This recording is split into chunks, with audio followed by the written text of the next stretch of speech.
तो अभी ऐसा करते हैं कि अभी थोड़ा सा अपन जल्दी है, थोड़ा सा और आगे बढ़ेंगे। आप इस एग्जाम्पल को बनाए रखिए और समय आने से फिर इसी एग्जाम्पल को हम संज्ञानशीलता में लेंगे। हाँ जी, और बोलिए फटाफट, माइक है? नहीं अभी ठीक।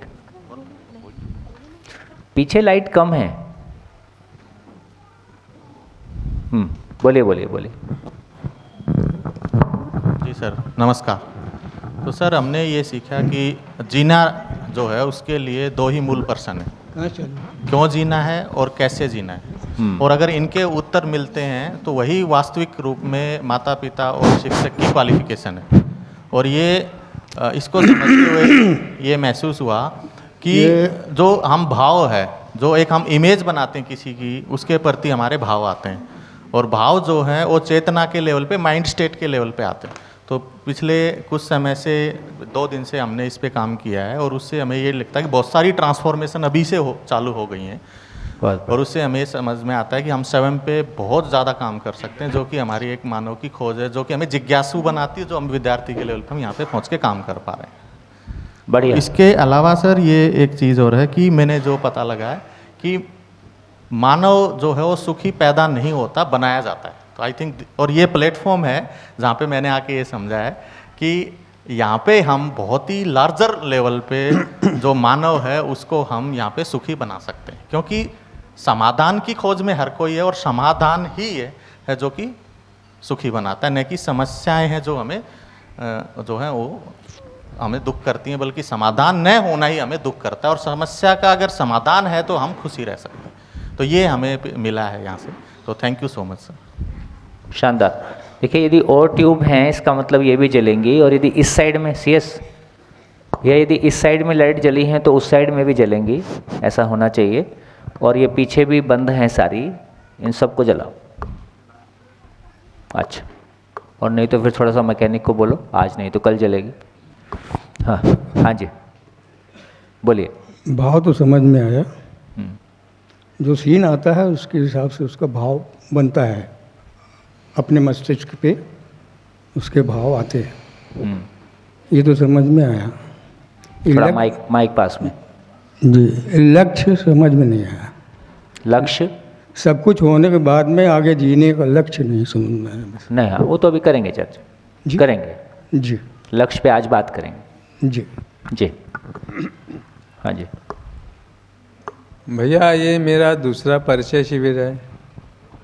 ज़्यादा कुछ समझा तो नहीं हूँ, लेकिन ये समझने की कोशिश कर रहा हूँ कि कितना इन्वॉल्व हूँ काम में और कितना मानसिक श्रम करूँ। कोई बोलता है श्रम करो, बात मत करो। कोई बोलता है बात करो, श्रम मत करो। मैं कंफ्यूज हूँ, क्योंकि जॉब किया था, बिजनेस किया था, समझ में नहीं आया गलती कहाँ हूँ। तो कुछ गाइड कर सकते हैं? जी। देखिए, कम बोलना ठीक है कि ज़्यादा बोलना ठीक है, कि कम काम करना है कि बहुत मेहनत करना है, कि बहुत हार्ड वर्क करना है, कि समझदारी से काम करना है, ऐसी बहुत सारी बातें हम सुनते हैं। सार बात इतनी है कि एक बार लक्ष्य की क्लैरिटी होगी, फिर लक्ष्य के लिए सब कुछ डिफाइन होगा। तो ना ज़्यादा बात करने से मतलब है, ना कम बात करने से मतलब है, आवश्यकता अनुसार बात करने से मतलब। तो पहले हमको ये पता चले कि मेरे को क्यों बात करना है, क्या बात करना है। तो सारी चीज़ें क्या ऐसे डिसाइड होगी। तो मेरे को दिल्ली जाना है, अब दिल्ली जाने के लिए फिर सारी चर्चा होगी। तो पहला ये पता चले कि जाना कहाँ है। तो जब तक अपने को लक्ष्य की क्लैरिटी नहीं होती है, अपने ज़िंदगी के जीने के पर्पस की क्लैरिटी नहीं होती है, तब तक ये कुछ भी डिफाइन नहीं होता। हम कितना भी टाइम मैनेजमेंट करें, अब देखो टाइम मैनेजमेंट का क्या होगा। आप सारा टाइम मैनेजमेंट करके करोगे क्या? इतना ही होगा कि टाइम मैनेज करने से आपके कुछ काम आराम से हो जाएंगे, थोड़ा सा पैसा और बढ़ जाएगा। ज़िंदगी तो नहीं मिलेगी कितना भी टाइम मैनेजमेंट कर लो। तो जब तक लक्ष्य की निश्चितता नहीं हुई है, तब तक आप कुछ भी मैनेजमेंट लगाते रहो, कुछ भी मोटिवेशन सुनते रहो, गाड़ी पहुंचनी कहीं नहीं है। बोलने बताने के लिए बहुत कुछ हो जाएगा, मुट्ठी में जो आएगा उससे कभी भी मन नहीं भरेगा, क्योंकि जिस काम के लिए मैं इस प्लेनेट पे आया था उस काम की तो अभी शुरुआत हुई नहीं है। तो सार बात और सबसे इम्पोर्टेंट बात यह है कि लक्ष्य क्या है, फिर लक्ष्य के लिए दिशा है, लक्ष्य के लिए टाइम है, लक्ष्य के लिए साधन है, लक्ष्य के लिए मेरी सारी क्षमताएं हैं और सारे अवसर हैं। तो जब तक लक्ष्य की क्लैरिटी नहीं है तब तक सारी बातें गोल गोल है। हाँ जी, और बोलिए। हाँ जी।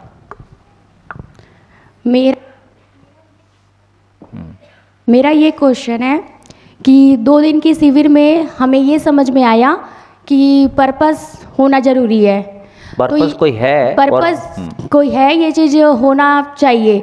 तो ये हमें पहले से ही पता था कि पर्पस का होना तो ज़रूरी है, लेकिन मेरा ये क्वेश्चन है, क्या पर्पस चेंज होता है एक समय के बाद, कि एक ही पर्पस को लेके पूरा उसी पे काम किया जाए? क्योंकि एक टाइम में हमारा पर्पस भी चेंज होता है। अभी लगता है कि बचपन में पर्पस कुछ और था, जवानी में कुछ और है, और किसी एज में कुछ और है। हमारी अभी हम अपनी प्रायोरिटीज़ को पर्पस बोल रहे होते, है ना। तो पर्पस नहीं है वो। तो पर्पस क्या है, एक बार उसको तय करते हैं, देखते हैं क्या कैसा है, फिर धीरे धीरे उसको। तो कम से कम देखो इस 7 दिन के शिविर में इतना तो हमारा ध्यान एक बार चला जाता है कि नहीं यार, ज़िंदगी को सोचने समझने की ज़रूरत है। अब पशु और आदमी में इतना ही अंतर है कि मानव में सोचने की ताकत है, और उस ताकत का उपयोग हमने केवल खाने पीने और पैसा कमाने के लिए किया है। इतने में चलने वाला नहीं है। खाने पीने पैसा कमाने से इतना ही होगा कि हमारे ज़िंदा रहने का काम हो जाएगा, लेकिन जीने की जिस खुशी की मुझको तलाश है, जिस अपने भीतर जिस स्टेबिलिटी की हमको तलाश है, वो जो पर्पस और पर्पस के साथ जी के और at the end of the day मुझको लगे कि यार जीवन सफल हो गया, वो स्थिति को तो उससे कम में काम नहीं चलेगा। तो एक बार उसको आज शुरू करेंगे, धीरे धीरे देखते हैं, है ना। क्वेश्चन लिखते जाइए, बस एक ही बात बोल रहा हूँ बार बार, जितने भी क्वेश्चन मन में आते हैं कम से कम लिखते जाइए, है ना। सोते सोते भी आ जाए तो उठ के बत्ती जला के लिख दो, धीरे धीरे, कम से कम कॉपी में बना रहे, आपको ध्यान रहेगा कि मेरे क्वेश्चन हैं ये। देखते हैं कैसे आंसर मिलते हैं। हाँ जी, जी माइक।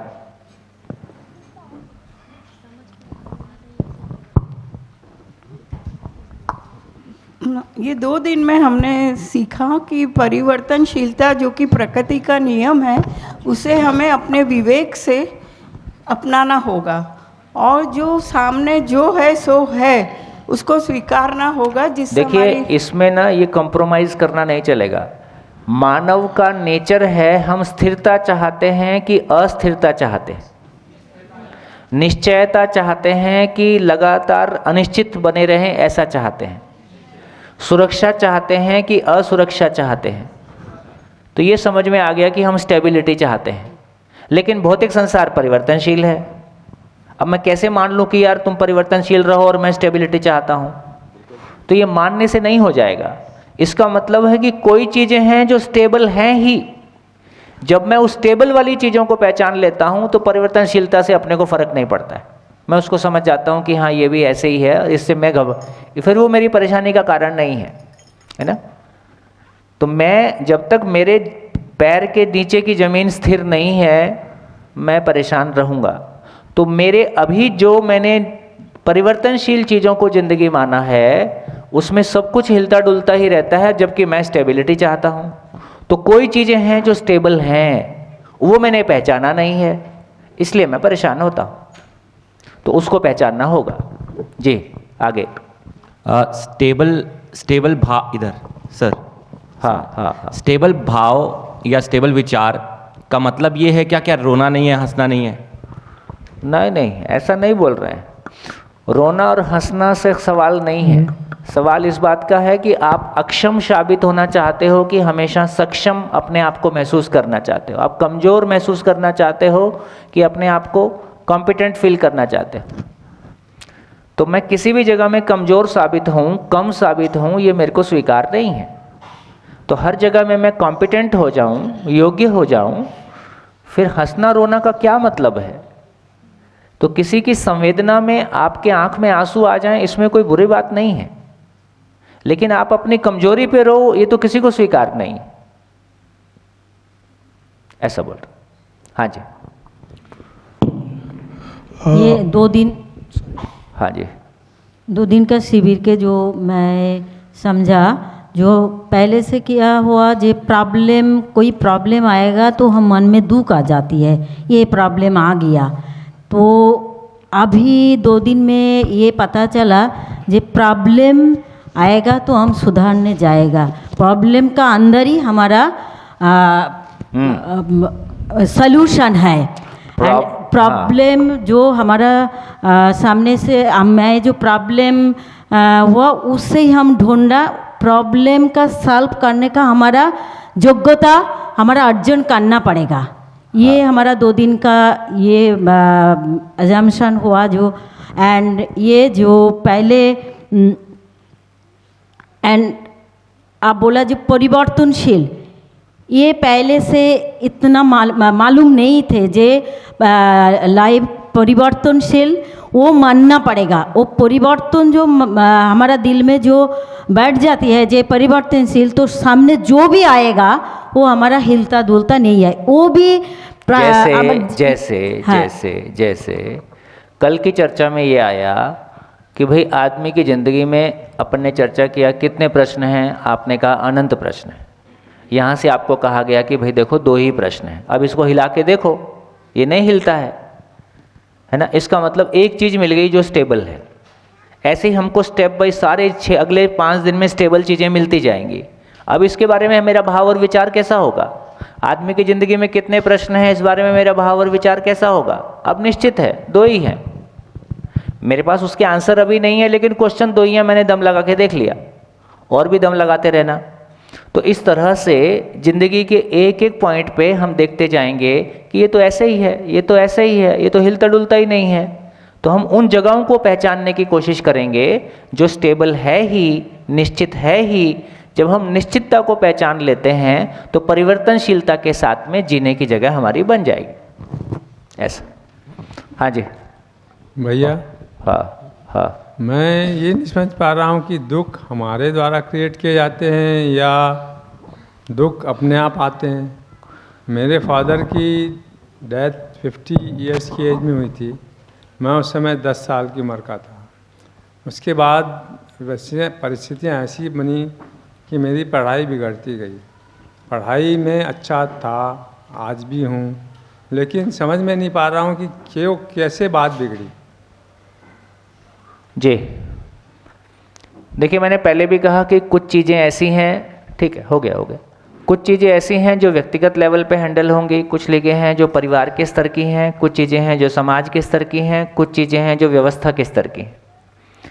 तो हमारा परिवार अपने आप में कोई अकेला नहीं होता है, वो कि व्यवस्था के तले एक समाज के अंतर्गत एक परिवार के स्वरूप में हम जी रहे होते हैं।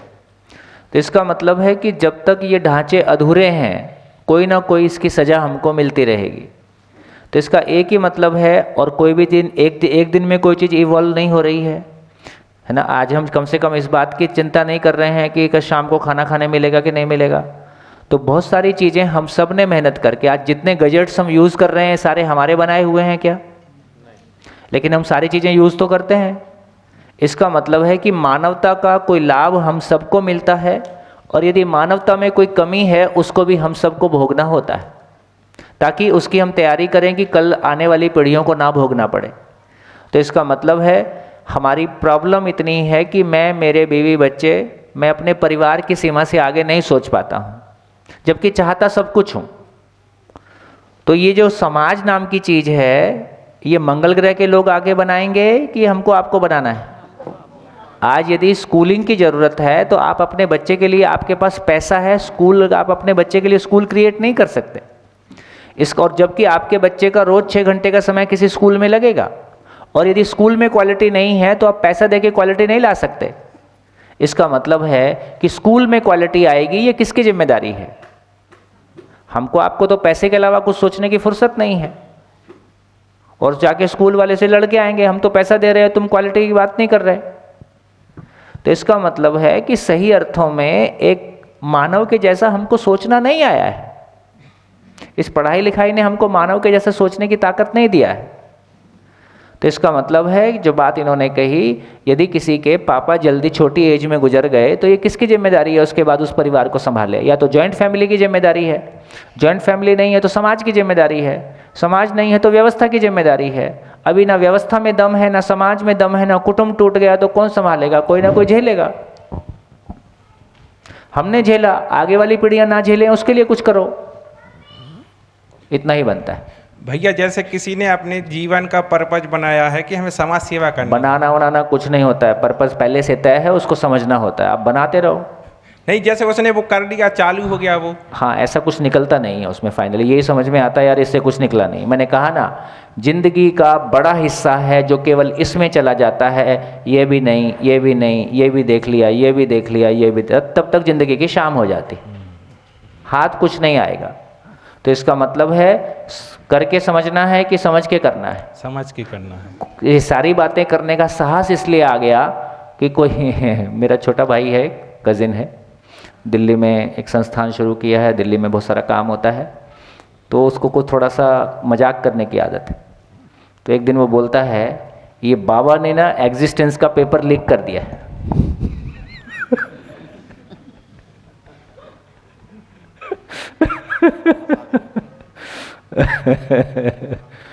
और ये बात शायद बहुत सच है। इस एग्जिस्टेंस को ऐसे कहा जा सकता है, जिंदगी को ऐसे समझा जा सकता है, शेयर किया जा सकता है, बात की जा सकती है एंड टू एंड। ये अपने आप में कोई अद्भुत बात है। नहीं तो हमने यही सुना था, ज्ञान अव्यक्त है और निर्वचनीय है, गूंगे का गुड़ है। ज्ञान को बोला नहीं जा सकता, वो निर्वचनीय है और अव्यक्त है। ये ज्ञान को क्लासरूम में ला सकते हैं, ये एक अद्भुत घटना घटी है। तो धीरे धीरे देखते हैं। हाँ जी, और कुछ? अपने को जिंदगी में जीना अनिवार्य है, थोड़ा माइक नीचे। हाँ, और जिंदगी जीने के लिए अपने को सबसे संबंध भी बनाने बहुत जरूरी है। हाँ, और संबंध एक से नहीं रखना है, अपने को अनेकों से संबंध रखना है। तो अनेकों से संबंध बनाने के लिए हमको समस्याएं भी अनेकों से निपटने के लिए तैयार रहना पड़ेगा। तो क्या उसका हम एक ही समाधान है कि हर एक की अपन समस्या अलग अलग है, तो उसका अपन समाधान करते ही जाए? देखिए, अच्छी बात है कि आपके सोचने की मशीन चालू हो गई। वो जो जंग खाई पड़ी थी तो सोचने का मशीन चालू हो गया है, तो रास्ता मिलेगा। तो एक तो बात यह है कि संबंध बनाने हैं कि संबंध है ही, संबंध है ही, और एक से नहीं है, पूरी कायनात से है। तो बहुत विस्तार में अभी नहीं जाऊंगा, लेकिन पूरे विश्व में कहीं भी युद्ध होता है, कोई भी किसी के साथ अन्याय करता है, हिमालय पे कोई कचरा छोड़ के आ जाता है, गली में कोई कुत्ता मर जाता है, हमको अच्छा लगता है कि खराब लगता है? खराब लगता है। इसका मतलब कोई संबंध है। तो संबंध है ही, तो कुछ भी नया नहीं करना है, जो है ही केवल उसको पहचान लेना है, और वो एक झटके में हो जाता है।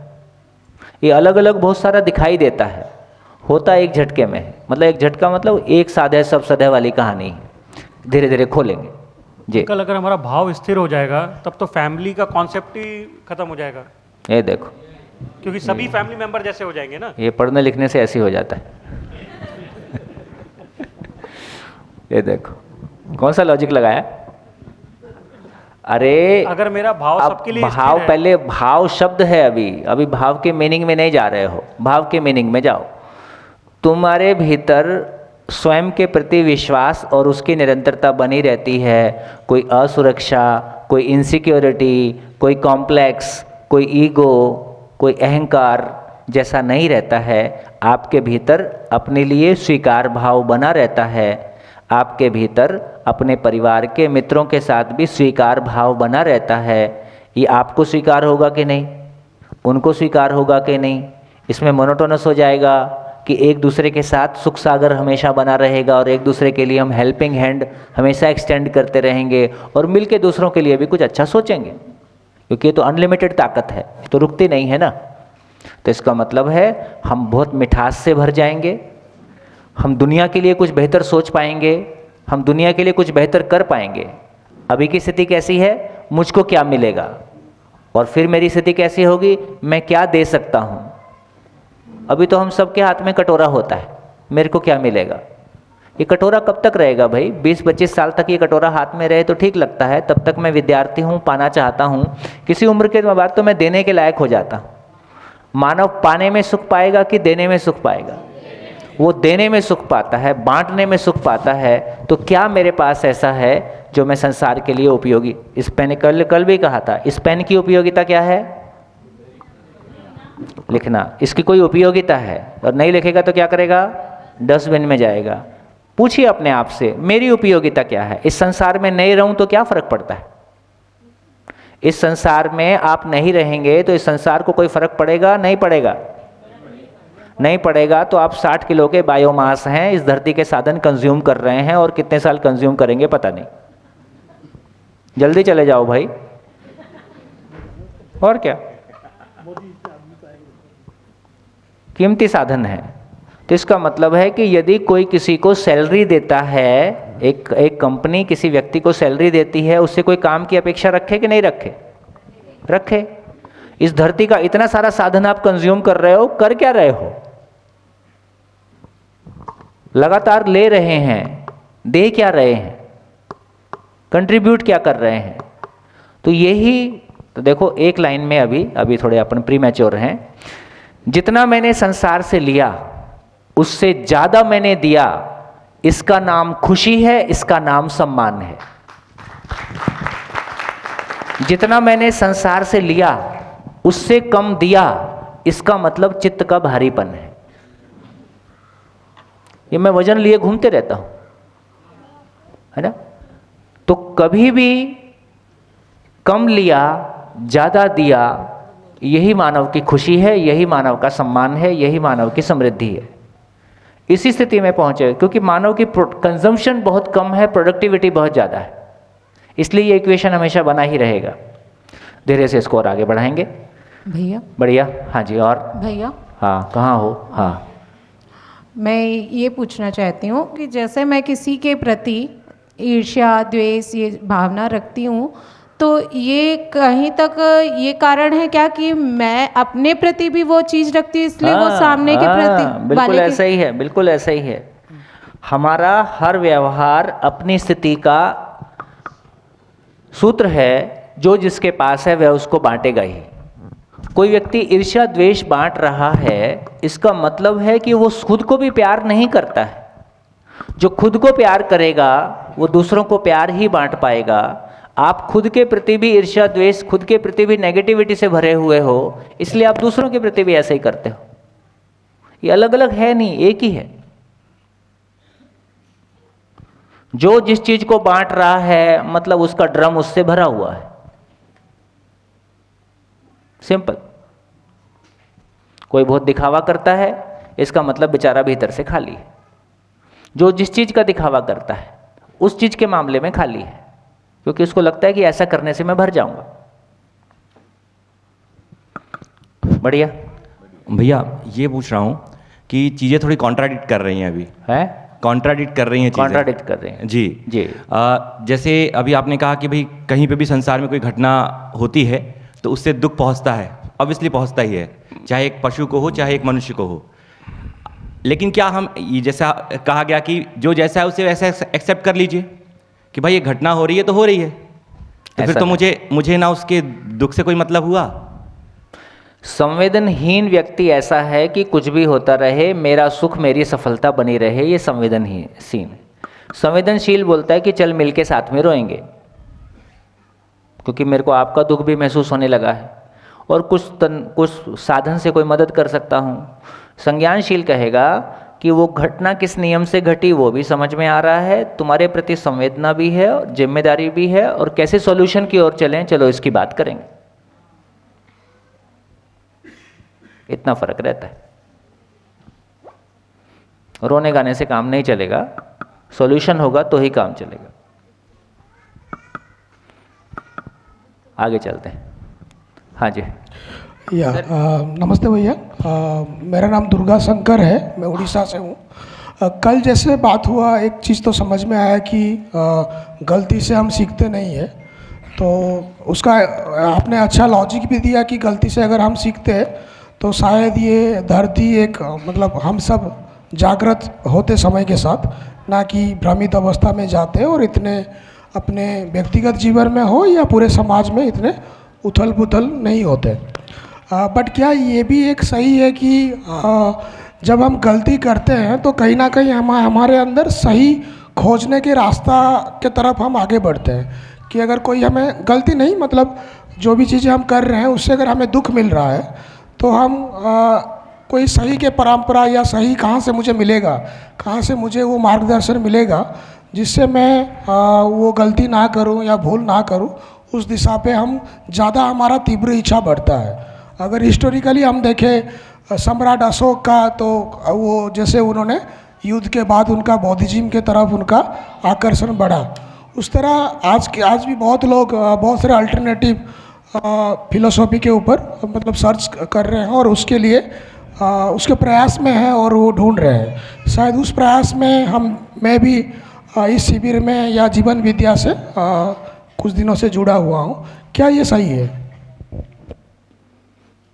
आपकी आवाज़ सुनने में मेरे को बहुत ताकत लगानी पड़ रही थी, तो आवाज़ बहुत साफ नहीं थी, लेकिन मैं इतना समझ पाया कि जब भी हम गलती करते हैं तो किसी सही को ढूंढते हैं और सही ढूंढने के चक्कर में हम किसी सही को पा जाते हैं। इतना ही बोला। तो मैं सोचता हूँ कि कल ऐश्वर्या बहन ने एक अच्छा शेयर किया। बच्चे को किसी भी कंसेप्चुअल क्लैरिटी के बाद उसकी एप्लीकेशन आपको दिखने लगे, इसका मतलब अब जगह बन गई। तो कल थोड़ी सी अच्छी जगह बनी। मैं चाहूँगा कि यदि ऐश्वर्या बहन शेयर करें तो अच्छा है। बच्चे को लेके जो आपका ध्यान गया उसको आप शेयर करेंगे तो अच्छा लगेगा। एक अच्छी क्लैरिटी हमारी बनी। इस तरह से जब कोई हर एक व्यक्ति जब कुछ सोचता है तो हम बाकी लोगों को भी अलग अलग दिशा में सोचने के लिए गुंजाइश मिल जाती है। जी नमस्ते, मेरा नाम ऐश्वर्या है, मैं रायपुर से हूँ। तो एक छोटा सा एग्जाम्पल था, जब बच्चे लिखना सीखते हैं वो कुछ अक्षर और कुछ नंबर्स ऐसे होते हैं जो सीधे की जगह उल्टा लिख देते हैं, मिरर इमेज होती है एक दूसरे की। तो मेरी बिटिया लिखते ही मुझे बोलती सॉरी मम्मा ये गलती से लिख दिया मैंने। तो वो जो कंडीशनिंग है वो मैंने ही की उसकी। तो कल मैंने भैया से यही पूछा कि इसको मैं सुधारूं कैसे। तो हमने जब बात की तो मुझे यही समझ में आया कि उसको मैं यही बोल सकती हूँ कि बेटा गलती नहीं है ये, आप जब कुछ करने जाओगे तो हर बार सफलता नहीं मिलेगी, पर आप कोशिश करते रहोगे तो आप ज़रूर सफल हो जाओगे। बढ़िया हो गया। मानव मूलतः गलती नहीं करता है। यदि ये लाइन हमको स्वीकार हो जाती है तो अपनी जिंदगी में हम अपने अंदर भी बहुत सारे अपराध बोध से भरे हुए हैं ना। मैं ऐसे तमाम लोगों से मिलता हूँ शिविरों में जो अपनी ही ज़िंदगी में किए हुए अपराध बोध के तले इस कदर दब गए हैं कि सालों से डिप्रेशन में हैं। कोई दूसरा कुछ नहीं कह रहा है, उसको लग रहा है कि नहीं मैंने बहुत गलत किया है। तो इसका मतलब है कि ये जो गलती वाला शब्द है इससे उपलब्धि कुछ नहीं हो रही है, हम अनावश्यक डिप्रेशन की ओर जा रहे हैं। तो एक तो ये समझ में आया कि हम लोगों में परिवार में भी बार बार ये घटना घटती है। कुछ भी हुआ गलती किसकी थी, कुछ भी होने से पहला बात कहाँ से शुरू होती है, गलती किसकी थी। तो किसी एक के सर पे फिक्स किया जाता है और जिसके सर पे फिक्स किया जाए फिर उससे सॉरी जब तक नहीं बुलवा लें तो हमको लगता है कि हमने कुछ सार्थक काम नहीं किया है। ऐसा उसने सॉरी बोल भी दिया।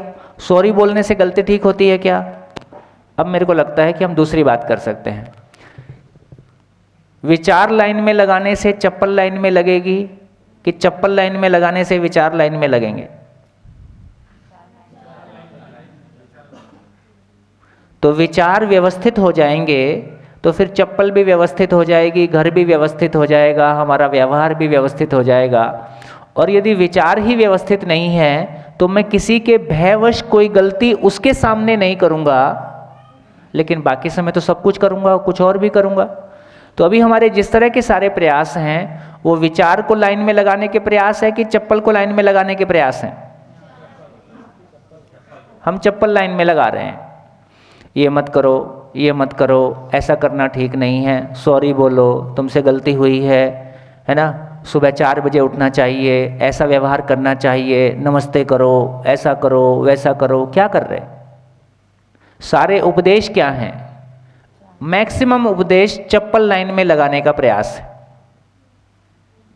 आपको ऐसा करना चाहिए, आपको ऐसा बोलना चाहिए, अंकल आए हैं नमस्ते करो, है ना। ये अंकल आए हैं नमस्ते करो, ये नमस्ते करने से काम चल जाएगा कि अंकल की महिमा बतानी होगी ताकि उसके भीतर वो भाव पैदा हो कि उसके भीतर से सम्मान प्रकट हो, है ना।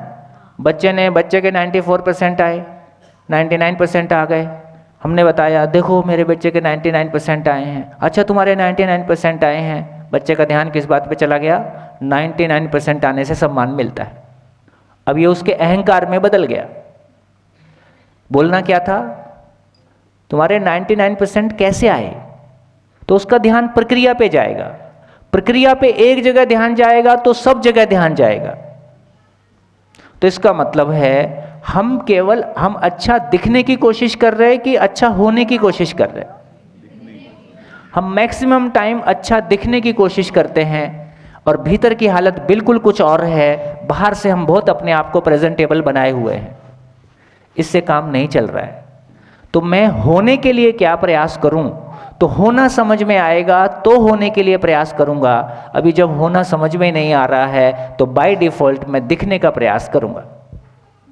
तो ये जो बात आई मेरे को कल बहुत अच्छा लगा कि किस तरह से एक कॉन्सेप्ट कैसे मेरे घर में जाता है, कैसे मेरे को हर आदमी की ज़िंदगी में वो दिखने लगता है, उससे कैसे मेरी ज़िंदगी आराम में आ जाती है। यदि मेरे को ये स्वीकार हो जाए मानव मूलतः गलती करना नहीं चाहता है तो मेरे खुद के लिए और मेरे पूरे परिवेश के लिए मेरे देखने का चश्मा ही बदल जाता है। फिर मेरे को गुस्सा आएगा सामने वाले पे? फिर मेरे को सामने वाले पे वैसा गुस्सा बिल्कुल नहीं आएगा। मानव मूलतः गलती करना नहीं चाहता है क्योंकि गलती बराबर दुख और मानव दुखी होना नहीं चाहता है। इसका मतलब कोई भी व्यक्ति कभी भी आज मैं गलती करना चाहता हूँ, आज मैं गलत करूँगा, ऐसा कभी नहीं करता है। वो तो हमेशा सही ही करना चाहता है। या तो उसकी सही की समझ नहीं है या वो अभी सही तक पहुँचा नहीं है। जैसे कुछ लोग शिविर करके जाते हैं, घर में वापस लौटते हैं, तुम यही शिविर करके आए हो, तुमको यही समझ में आया? वो कहता है ले पुराने हथियार मैंने कोई छोड़ थोड़ी दिए हैं, ले पुराने वाले निकालता हूं, अब बताता हूं तेरे को। यार तुम इतना होशियार हो तो तुम करके आ जाओ ना, तुम समझ के आ जाओ, तुमको पता चलेगा ऊंट पहाड़ के नीचे कैसे आता है। तो ये दूसरे को, हमारी उम्र ज़्यादा है इसलिए हम दूसरे को डांट देंगे, हम बड़े पद पे हैं इसलिए दूसरे को डांट देंगे, अभी तो हमारा हालचाल। तो इसका मतलब है कि मानव का मूल्यांकन अभी हमारे पास नहीं है, किसी धन और पद का मूल्यांकन है, आयु के आधार पे, किसी रिश्ते के आधार पे, किसी और आधार पे हमने अपने आप को बड़ा माना हुआ है। एक ना शिविर में बहुत अच्छा एग्जाम्पल था, पुराना छोटी में एक शिविर था, एक छोटी बच्ची क्लास 5-6 की रही होगी। शिविर के दौरान किसी चर्चा पे वो बोलती है अंकल अंकल मेरे को ना गुस्सा बहुत आता है। तो मैंने भी स्पॉन्टेनियसली पूछ दिया क्यों आता है, तो उसका आंसर बहुत गजब का था। वो कहती है जब मैं गुस्सा करती हूँ तो मेरे को लगता है मैं बड़ी हो गई। ये 10-15 साल पुरानी बातें हैं ना, मेरे को आज भी ऐसा याद है जैसे वो बोल रही है। क्यों ऐसा लगता है उसको?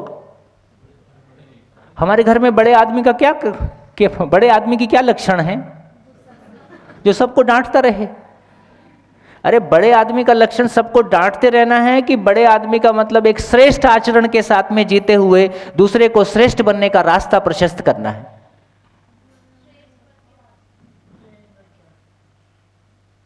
हम बड़े नहीं हैं। उम्र से बड़े होने में आदमी बड़ा नहीं हो जाता, रिश्ते में बड़ा होने से बड़ा नहीं हो जाता।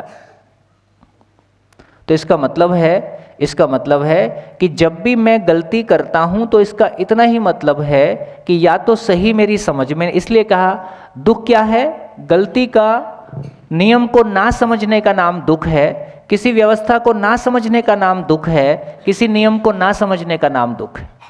तो जब भी जिंदगी में दुख आया इसका इतना ही मतलब है कि वो सिंपल एक इन्फॉर्मेशन है कि देखो यहाँ तुम्हारी योग्यता कम है, तो तुम इस क्या कम है उसको पहचानो। अपन डॉक्टर के पास जाते हैं, उसको कुछ कुछ बताते हैं, वो कुछ कुछ टेस्ट करता है, वो पहचान लेता है कि क्या प्रॉब्लम है। हमारे लिए हमारा दर्द उसके लिए इन्फॉर्मेशन है, क्योंकि उसको शरीर समझ में आता है।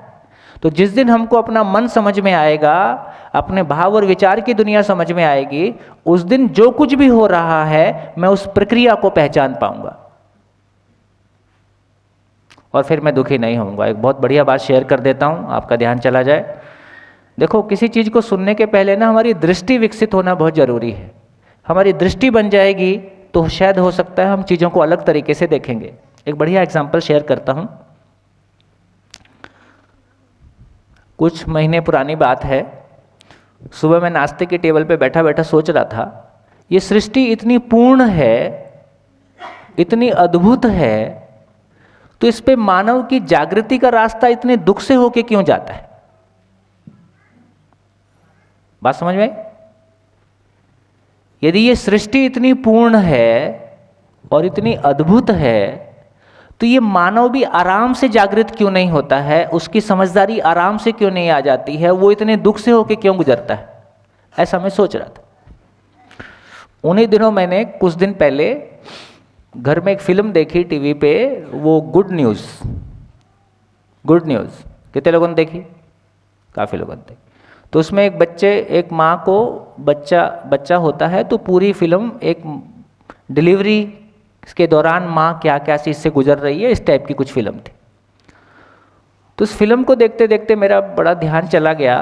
तो देखिए, मैंने सोचना शुरू किया कि अच्छा, हम कभी बाप बने थे तो उस समय पत्नी के साथ क्या क्या हुआ था हमको पता ही नहीं, क्योंकि हम किसी दूसरी दुनिया में उलझे हुए थे, तो हमको नहीं पता उस समय क्या क्या हुआ था। वो फिल्म को देखते हुए मेरा ध्यान गया कि यार, एक कंसीव होने से लेके और बच्चे के डिलीवर होने तक एक लड़की कितने तरह के फिजिकल, मेंटल, इमोशनल चेंजेस से गुजरती है, और उसमें बहुत सारी चीज़ें बहुत ऑकवर्ड हैं। मतलब वो इतना इजी नहीं है, शरीर का शेप वेप सब बदल गया, और कभी वो वोमिटिंग, कभी वो मूड चेंज, और कभी ये और कभी वो। अभी थोड़ा सा सर में दर्द होता है तो कैसा लगता है? अनकंफर्टेबल लगता है, और उसके लिए यार ये करो वो करो, उसका तो रोज ही कुछ कुछ चल रहा है। लेकिन इस पूरे 9 महीने की प्रक्रिया में घर का वातावरण कैसा बना रहता है? खुशहाली का वातावरण बना रहता है कि बहुत गमगीन वातावरण बना हुआ है? जबकि वो परेशानी से गुजर रही है। जो परेशानी से गुजर रही है वो भी बहुत खुशी रहती है कि बहुत गम के साथ है, परेशानियों के साथ है कि यार मेरे साथ कोई झंझट हो गया है बहुत बड़ा, वो भी खुशी के साथ है। तो ये समझने की बात है कि क्यों इस सारी परेशानी के बावजूद ना तो जो परेशानी से गुजर रहा है वो कष्ट में है, ना परिवार कष्ट में है। परिवार में एक उत्साह का, खुशी का वातावरण बना हुआ है, जबकि प्रोसेस बहुत ऐसा नहीं है कि जिसमें भी कि कुछ भी कष्ट नहीं हो रहा है। ऐसा क्यों होता है? उसका परिणाम सुखद है, ये मालूम है। घर में एक नया मेहमान आने वाला है, उस नए मेहमान आने के बारे में हमको कोई शंका नहीं है, उसके बारे में हमारी निश्चितता है, तो उसका फल बढ़िया आने वाला है। इसलिए प्रोसेस को मैं प्रोसेस के रूप में स्वीकार पाता हूं। बढ़िया बढ़िया। 9 महीने के प्रोसेस में कोई फल आने वाला है और उसकी हमारी निश्चितता है। हमारी 70-80 साल की जिंदगी में क्या फल आने वाला है? इस पे क्या फल लगने वाला है?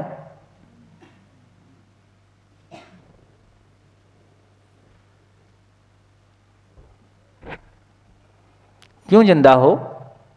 मर क्यों नहीं जाते?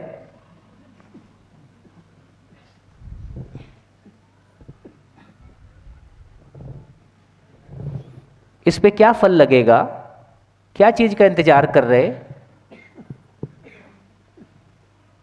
इस पे कोई फल आएगा कि नहीं आएगा? है?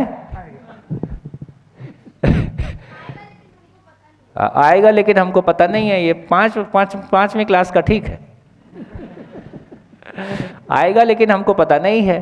एक दिन क्या हुआ, मैं जहाँ रहता हूँ कुमारी में, तो वहाँ 10 एकड़ में आम लगा है और आम के चारों तरफ घूमने की रोड है। तो अक्सर शाम को वॉक करता हूँ। तो वो हमारी हाथ से लगाए हुए पेड़ हैं सारे, हमने लगाए, हमारे मित्रों ने लगाए। तो 5-6 साल में उसका फल आ गया। तो मैं घूमते घूमते सोच रहा था कि यार ये हमारे हाथ से लगाए हुए पेड़ हैं, इनका फल आ गया, हमारा फल कब आएगा? एक फल बायोलॉजिकल आता है। किसी माँ से बच्चे का डिलीवर होना, ये एक बायोलॉजिकल फल है। और परंपरा में अब तो उतना बुरा नहीं मानते हैं, परंपरा में जो माँ नहीं बन सकती उसको क्या बोलते थे? बांझ बोलते थे। तो जिसका फल नहीं आया वो बांझ है। हम सारे लोगों की जिंदगी में क्या दुख है? हम सब बांझ हैं, फल ही नहीं आ रहा है। खा पी रहे, उम्र बढ़ती जा रही, और उधर भूतकाल की पीड़ा, वर्तमान से विरोध, भविष्य की चिंता बढ़ती जा रही, फल वल कुछ दिख नहीं रहा है। तो यार लगता है क्या हो क्या रहा है? तो इस जिंदगी पे क्या फल लगता है ये नहीं हमको किसी ने बताया। तो जिंदगी पे बच्चे रूपी जो फल आ रहा है वो भी किसी फल की अपेक्षा में आ रहा है। तो इसका मतलब ये हुआ, जिस दिन हमारे को बाई एजुकेशन, बाई फैमिली ये क्लैरिटी आ जाएगी कि इस जिंदगी पे कोई शानदार फल लगता है, उस फल के बारे में निश्चितता और उस फल के बारे में क्लैरिटी और उस फल के बारे में, उस फल की प्रक्रिया के बारे में क्लैरिटी आ जाएगी, ये जिंदगी बिल्कुल ऐसी नहीं रहेगी जैसी अभी चल रही है।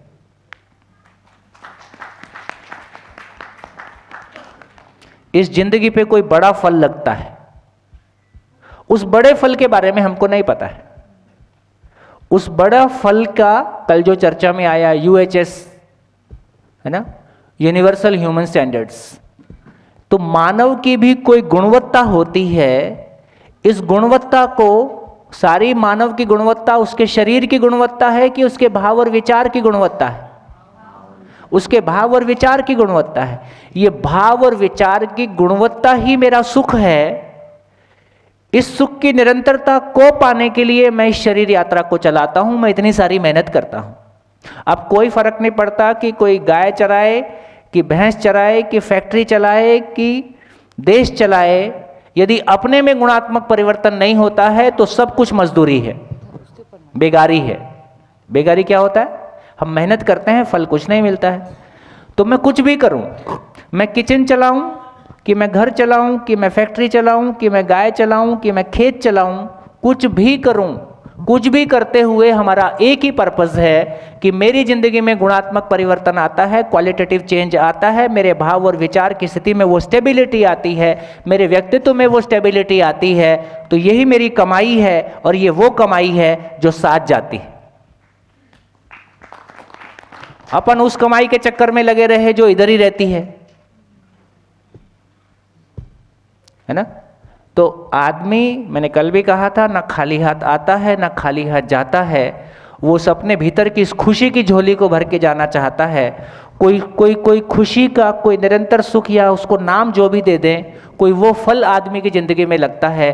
उस फल की क्लैरिटी होगी, उसके प्रोसेस की क्लैरिटी होगी, तो ये जिंदगी खेल का मैदान जैसा होगी। ये ज़िंदगी बहुत उत्साह के साथ जीने की चीज़ होगी। ये रोज़ नए ऑब्जर्वेशन करेगा, ये ज़िंदगी पे रोज़ नए प्रयोग करेगा, उन प्रयोगों को आपस में शेयर करेगा, और मानवता किन ऊंचाइयों को छू सकती है वो हमारे लिए एक ऑब्जेक्टिव रियलिटी हो जाएगा।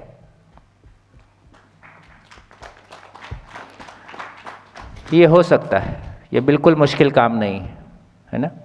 तो इन्हीं कुछ, हाँ जी, एक मिनट, मैं कहानी किस्से में बात खो जाती है। क्या निष्कर्ष निकला? जब फल की निश्चितता होती है तो प्रक्रिया को हम प्रक्रिया के रूप में स्वीकार पाते हैं, क्योंकि कोई भी प्रक्रिया अपने आप में एक तन मन धन का इन्वेस्टमेंट कराती है, एक मेहनत उसमें होती ही है। जब मैं मेहनत कर रहा हूँ और फल की निश्चितता नहीं है तो मेरे को मेहनत दुखद लगती है ना। जब मेरे को फल की निश्चितता होती है तो फिर मेरी मेहनत मेरे को इन्वेस्टमेंट लगती है, फिर वो मेरे को दुख जैसा नहीं लगता है जी। इसका मतलब ये हुआ कि फल अच्छा हो या बुरा, फल अच्छा ही है। अच्छा ही है, माने आप जिंदगी कम जियो मगर अच्छी तरह से जियो, उसी का नाम जिंदगी है। जैसे कि हमारे यहाँ भूतपूर्व प्रधानमंत्री जी ने, लाल बहादुर शास्त्री जी ने कम जिंदगी जिया, मगर उसमें जो नाम ये किया, कम जिया और ज़्यादा जिया, ये तो शरीर की बात हो गई। अभी तो क्योंकि शरीर से आगे हम देख नहीं रहे हैं, तो हमको लगा कि 30 साल में चला गया। वो शंकराचार्य जी के बारे कहा जाता है कि वो लगभग 32-33 साल की आयु में चले गए जी। और 32-33 साल की आयु में वो आदमी एक पुरानी परंपरा को रीसेट करके नई परंपराओं को स्थापित करके देश में इतने सारे सब जगह के सेंटर इस्टेब्लिश करके 33 साल में, जब कोई आने जाने के साधन नहीं थे, कम्युनिकेशन के साधन नहीं थे, तब वो आदमी सारा काम करके चला गया। तो इसका मतलब टाइम कोई बड़ा इशू नहीं है। आदरणीय नागराज जी को ये अनुसंधान 60 की एज में उपलब्ध हुआ नहीं, 30 की आए 60 की एज में उपलब्ध हुआ और 30 साल लग गए इसको आम आदमी के समझने के लायक होने में। तो लगभग वो 97 के आसपास गए। तो यदि उनके पूरे जीवन को देखेंगे तो जब 67 में आके आखिरी दिन गिन रहे होते हैं तब तो हमने उनकी जवानी देखी। तो ये टाइम एक अलग तरह की घटना है, लेकिन सार बात ये निकली कि मेरी पूरी जिंदगी की प्रोडक्टिविटी क्या निकली, और वो प्रोडक्टिविटी जिसको मैं अंतिम सांस में देखते समय खुश हो सकूं कि यार कुछ काम की बात निकल आई। मैंने जब जॉब से रिज़ाइन किया था तो मेरी जॉब छोड़ने की हिम्मत नहीं हो रही थी, क्योंकि मेरे पास कोई सपोर्ट सिस्टम नहीं था, क्लैरिटी भी उतनी नहीं थी। तो क्या किया जाए? तो एक दिन एक लाइन ने बड़ी हिम्मत दिया, और लाइन ने आज तक हिम्मत दिया कि आखिर दुनिया, लोग मेरे को बोलते थे असफल हो जाओगे, बर्बाद हो जाओगे, तुम्हारा बीवी बच्चा छोड़ के भाग जाएगा, दुनिया भर का जितना उल्टा सीधा होता था सब बोलते थे। तो एक दिन एक लाइन मेरे दिमाग में अटक गई, मन में अटक गई कि आखिर मैं ज़िंदगी से चाहता क्या हूँ, कि जवाब तो अपने आप को देना होता है। तो एक लाइन आ गई कि मरते क्षणों में पछताना नहीं पड़ेगा तो मेरे हिसाब से मैं सफल हूँ, खत्म। मेरे को लौट के कभी ये देखना ना पड़े कि यार ये कर लेता तो ये हो जाता, मैंने सही समय पे सही निर्णय नहीं लिया, मैं जो कर सकता था मैंने किया, जो रिजल्ट है सामने है, बर्बाद भी हो गए तो भी कोई बात नहीं। तो ये जो आदमी के भीतर विचार की ताकत है, ये उसको है ना जिंदगी भर चलने का साहस देती है। आदरणीय नागराज जी के मन में क्वेश्चन उठे, क्वेश्चन का आंसर उनके पास नहीं था। जो कुछ भी उन्होंने उस समय, शॉर्ट में कह रहा हूँ, जो कुछ भी उन्होंने उस समय पूछा, बात किया, उन्होंने कहा कि एक शरीर यात्रा इस काम के लिए स्वाहा। वो उन्होंने एग्जाम्पल दिया, जब लड़की विदा होती है तो कुछ पैसे पीछे से फेंकते हैं, वो चेन मतलब सिक्के है ना, सिक्के ऐसे फेंकते हैं। तो सिक्के फेंकने का मतलब है इसको कोई भी उठाए, हमको कोई मतलब नहीं है, जबकि हमारा ही कमाया हुआ पैसा है। स्वाहा कर दिया उसको। तो एक शरीर यात्रा फेंक दिया, ऐसे ही फेंक दिया जैसे सिक्के फेंक देते हैं। एक शरीर यात्रा इसी काम के लिए फेंक दिया कि मेरे को मेरे क्वेश्चन का आंसर चाहिए, मिला तो ठीक, नहीं मिला तो भी कोई बात नहीं। तो वो साहस पैदा होता है। तो जब आदमी एक्सट्रीम सोच लेता है तो आदमी के भीतर साहस पैदा हो जाता है। मेरे को लगता है ये भी एक प्रैक्टिकल, मैं क्लास 4 में था, हमारे एक मास्टर जी थे रमेश, पतला दुबला, मारते बहुत थे, और उनकी उस स्कूल में जाने के लिए ना पैर ऐसे आगे नहीं बढ़ता था, ऐसे ही पीछे हटता था, क्योंकि जिस दिन उसका काम नहीं किया तो बहुत पिटाई लगाता था। तो मेरे को आज भी याद है, मैं स्कूल जा रहा था और मैंने होमवर्क नहीं किया था, तो भाई साहब पैर स्कूल की तरफ जा नहीं पा रहे थे। तो चल रहा था यार आज फिर झंझट होएगा। तो उस दिन को मेरे को याद है कि एक लाइन याद आई, क्या करेगा, मार थोड़ी देगा, जान से थोड़ी मार देगा। एक्सट्रीम सोच लिया, एक्सट्रीम सोच लेते हैं तो हिम्मत आ जाती है। तो मेरे को लगता है कि किसी भी जगह में एक्सट्रीम सोच लो, नेगेटिविटी वाले पॉइंट आ जाए तो भी ये जिंदगी ऐसी है कि आपको हिम्मत देती है। तो फल की निश्चितता है तो प्रक्रिया को हम स्वीकार पाते हैं। अभी फल का ही पता ही नहीं है कि जिंदगी पे फल क्या लगने वाला है। हमको तो लगता है कि 1 फ्लैट 2 फ्लैट, तीसरे में वो फ्लैट। इतना नशा बढ़ने का जो कारण है, आप देख लीजिए, लगभग नशा इस कदर बढ़ा है कि आजकल लगभग ऐसा बोल रहे हैं कि, मुझको तो थोड़ा कम डाटा पता चलता है, मोर देन 60% लोग, 50-60% युवा में अब वो गांजा कॉमन हो गया। और रईस घर का बच्चा वो है जो ड्रग्स लेता हो। रईस घर के बच्चे की पहचान ड्रग्स लेता हो, ये उसका स्टेटस है। ये गांजा और दारू वारू तो गरीब बच्चे पीते। ये क्यों इतना हम नशे की ओर जा रहे हैं? नशे की ओर इसलिए जा रहे हैं कि एक समय वो था, घर में जब बहन की शादी होनी थी, मकान का किराया जाना था, तो कमाना हमारी मजबूरी थी। अब ना बहन की शादी रुक रही है, ना मकान का किराया रुक रहा है, खाने पीने को भी पर्याप्त है, और मेरे पास कोई बड़ा लक्ष्य है नहीं, तो करूं क्या? यदि कोई बड़ा लक्ष्य नहीं होगा और आदमी में पोटेंशियल होगा तो वो इधर उधर जाएगा बेचारा, नशे में जाके अपना मन लगाएगा। तो ये हमारी आपकी कमी कहें, गलती कहें, यात्रा कहें, है ना, कि हम अपने बच्चों के लिए हम अपने वातावरण में कोई बड़े लक्ष्य नहीं दे पा रहे हैं, क्योंकि हम किसी बड़े लक्ष्य के साथ नहीं जी रहे। जिसको हम बड़ा मान रहे थे, हमारा बच्चा उसको बड़ा नहीं मान रहा। बढ़िया, चलें आगे चलते हैं। गुड। तो देखिए, कल हमने जितनी यात्रा की उसको आगे बढ़ाते हैं। मेरे को ये निष्कर्ष बहुत अच्छा लगता है ना, इसलिए कोई बात मेरे को अच्छी लगती है, मेरा बार बार कहने की इच्छा हो जाती है। यदि फल की निश्चितता है तो हम प्रक्रिया को स्वीकार पाते हैं। फल की निश्चितता नहीं है तो प्रक्रिया हमको बोरिंग, क्या उबाऊ, थकाऊ, झिलाऊ जैसी लगती है, क्योंकि हमको नहीं पता है कि ये मैं क्यों कर रहा हूं। तो जिंदगी अपने आप में एक बड़ा फल देने की प्रक्रिया है, वो क्लैरिटी होगी तो हम आगे बढ़ पाएंगे। तो चलिए, कल जितनी हमने बात की उसमें हमने बात किया, मैं फिर से इस बात को रिपीट कर दूं कि बेसिकली ये कह रहे हैं कि यदि भव परिवर्तनशील है तो भाव भी परिवर्तनशील होगा। अब हम ये पहचान रहे हैं कि कहाँ कहाँ चीज़ें बदल नहीं रही हैं। तो कल हमने एक पॉइंट पहचाना कि ज़िंदगी में 2 ही क्वेश्चन है, तीसरा क्वेश्चन ही नहीं है। बदल के देखो, अब ज़िंदगी में 2 ही प्रश्न हैं। इस मामले में मेरा भाव और विचार स्थिर हो गया कि नहीं?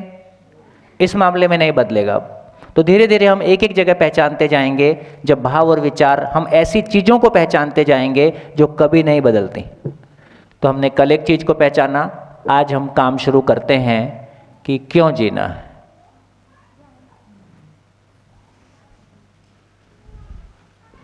क्यों जीना है? हाँ जी, पूछिए अपने आप से, क्यों जी रहे? अब दूसरे वाला सेंटेंस नहीं बोलूंगा। क्यों जिंदा हो?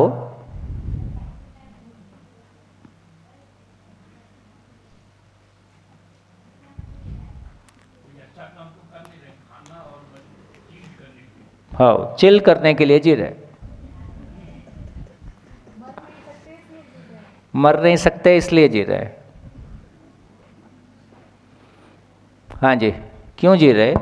पूछिए। अब एक काम करिए, अपनी अपनी कॉपी पे आज का डेट और टाइम डाल के लिख दीजिए कि आप क्यों जी रहे। इसी प्रश्न का जो भी आंसर आता है वो लिख दीजिए। अच्छा आंसर नहीं लिखना है, सही आंसर नहीं निकला है, प्रभावित करने वाला आंसर नहीं लिखना है, पढ़ा लिखा आंसर नहीं लिखना है। जो भी आपके भीतर फील होता है उसको लिख दीजिए कि मैं क्यों जी रहा हूँ। यही ढूंढने सर आपके पास आए हैं सर हम। ये पढ़े लिखे टाइप बात है। हैं सर पढ़े लिखे। हाँ जी, लिख डालिए आप क्यों जिंदा हैं, क्यों जी रहे हैं। कोई बात नहीं, अभी जैसा फील कर रहे हैं वैसा लिख दीजिए। क्यों जिंदा है?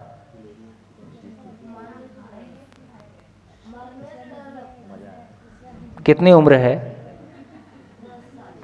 10 साल उम्र है, मरने से डर लगता है।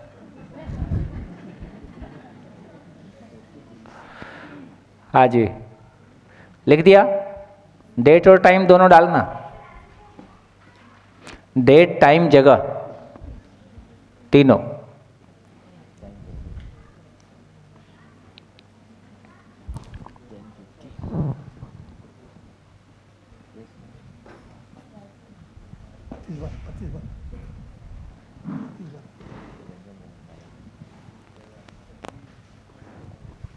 हाँ जी, चले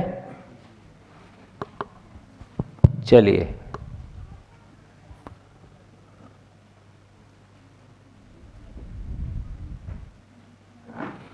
तो कितने लोगों को लगता है ये क्वेश्चन ही गलत है? कितने लोगों को लगता है ये क्वेश्चन ही गलत है, इस क्वेश्चन का ही कोई मीनिंग नहीं है? हाथ उठाइए। 1 2 3 4 5 5 लोगों को ऐसा लगता है ये क्वेश्चन ही गलत है। कितने लोगों को लगता है कि क्वेश्चन तो ठीक है पर मेरा ध्यान पहली बार गया है? Good good. कितने लोग ऐसे हैं जिन्होंने स्कूल टाइम से भी इस क्वेश्चन के बारे में सोचना शुरू कर दिया था? स्कूल टाइम से ही सोचना शुरू कर दिया था। Good good. कितने लोगों ने ये आंसर लिखा है कि मर नहीं सकते इसलिए जी रहे हैं? कितने लोगों को ये आंसर ठीक लगता है कि मर नहीं सकते इसलिए जी रहे? मर नहीं सकते इसलिए जी रहे। कितने लोगों को लगता है कि चिल करने के लिए जीना है? चिल करना कोई बुरी बात नहीं है, आप हाथ उठाइए।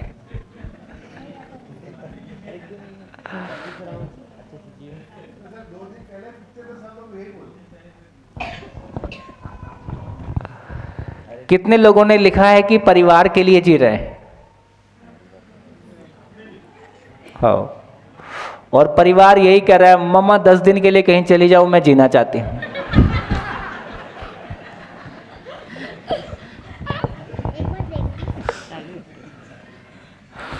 भैया मेरे दिमाग में भी यही आया लिखने लिखते कि कहाँ हो आप? इधर भैया। हाँ हाँ। कि मैं परिवार के लिए जी रही हूँ और बच्चों के लिए जी रही हूँ, लेकिन मुझे नहीं पता मुझे उनको क्या सिखाना है। तो मैं उसके लिए आज यहाँ हूँ कि मैं पहले खुद सीख जाऊँ और फिर मैं अपने बच्चों को और आगे की पीढ़ी को सिखा सकूँ। बढ़िया।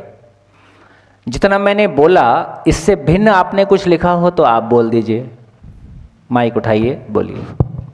हेलो। हाँ ये इधर। हाँ। लोकेश कोठारी, रायपुर से। मैंने लिखा है कि मैं अपनी उपयोगिता ढूंढ रहा हूँ कि मैं कहाँ फिट, संसार में कहाँ फिट बैठूंगा करके। मेरा लक्ष्य क्या होना चाहिए या उपयोगिता क्या है मैं? बढ़िया बढ़िया जी।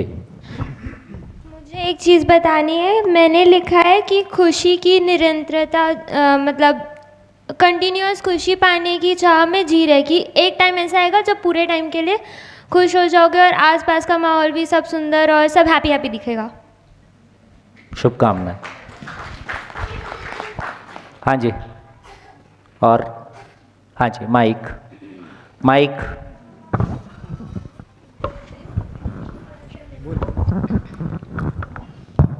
ऑनेस्ट आंसर तो यही है कि पता नहीं। हाँ, ये एक कितने लोगों को लगता है कि पता नहीं? हाथ उठाइए। Good good. हाँ, मेरा उत्तर है कि कुछ अच्छा काम करने के लिए जो हमें खुश करे। अच्छा काम करने के लिए? कुछ ऐसा काम करने के लिए जो हमें खुश करे, खुद को। अच्छा, कुछ भी काम करोगी तो दिन में मैक्सिमम कितने घंटे कर सकते हो? 1-1.5 घंटे। है? 1.5 hours। कोई भी काम हम करते हैं तो कितने घंटे कर पाएंगे? मैक्सिमम 1 या 2 घंटे। 1 या 2 घंटे, 4 या 5 घंटे। फिर 24 घंटे में से बाकी बचे हुए 20 घंटे में क्या करोगे? यदि कुछ भी करके खुश होते हैं तो उससे मिलने वाली खुशी कितनी होगी? जब तक कर रहे हो और करना बंद किया फिर बेरोजगारी, और ये तो मांगे मोर 24/7। इसका मतलब कुछ और सोचना पड़ेगा। हाँ जी। तो काफ़ी सारे लोगों ने कहा पता नहीं। हाँ जी। एक जोक समझ लीजिए। है? एक जोक समझ लीजिए, ऐसा ही समझ लीजिए जो भी है। जो देखा गया कि एक पार्टी में या किसी फंक्शन में खाना खा रहे थे 2 लोग। माइक पास। 2 लोग खाना खा रहे थे, 2 व्यक्ति खाना खा रहे थे। एक थोड़ा थोड़ा खा रहा था और एक बहुत सारा थाली में रख करके ज़्यादा खा रहा था। तो किसी ने पूछा कि भाई तुम थोड़ा थोड़ा खा रहे हो, क्यों थोड़ा थोड़ा खा रहे हो, काहे के लिए आए हो इस दुनिया में? कहे मैं जीने के लिए खा रहा हूँ। और जो ज़्यादा खा रहा था उससे पूछा गया कि भाई क्यों इतना ज़्यादा खा रहे हो? कहा मैं खाने के लिए ही तो आया हूँ, मेरा यही काम है खाना, बस मैं खाने के लिए आया हूँ। जी, बढ़िया। हाँ जी। मनीषा मालविया बनारस से। मैंने काफ़ी पहले से, जब शायद 16-17 साल की थी, तब से सोचा हुआ है कि क्या करना है, लेकिन अभी जो प्रायोरिटी है वो परिवार है, फिर समाज है, फिर देश है। तो जिस दिन मैं परिवार के लिए समाधान ढूंढ लूँगी, उसके बाद मैं देश और समाज की ओर बढ़ूँगी। अभी तो परिवार में ही और अपने पर ही काम करना है, पहले अपनी समझ आ जाए, अभी वो नहीं आया है। जी बढ़िया। और कुछ? हाँ जी, माइक फटाफट।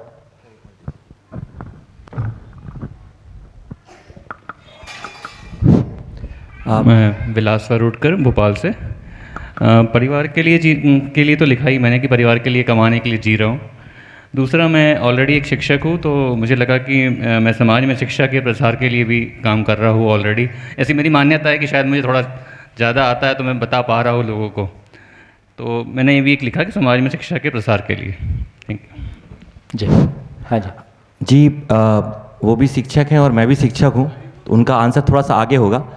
मुझे भी पहले यही लगता था कि मैं शिक्षा के लिए जी रहा हूँ, क्योंकि मेरे को जो समाज से शिक्षा मिली है अब मैं वो वापस दूंगा, लेकिन अब मुझे लग रहा है कि मुझे जो चीज़ मिली है मुझे वो देना नहीं है, क्योंकि मैं बहुत गलत चीज़ ले लिया हूँ और शायद अब मैं गलत चीज़ दे भी दूंगा। तो मैं बहुत कंफ्यूज हो गया हूँ एक्चुअली। अच्छा। हाँ जी। कंफ्यूज होना बड़ा सौभाग्य है। हाँ जी, हाँ जी। बोल सकता हूँ भैया मैं? है? मैं बता सकता हूँ, शिविर किया हूँ इसलिए अध्ययन भी किया हूँ। तो जी मैं ले नहीं पाया, क्या बोल दिया?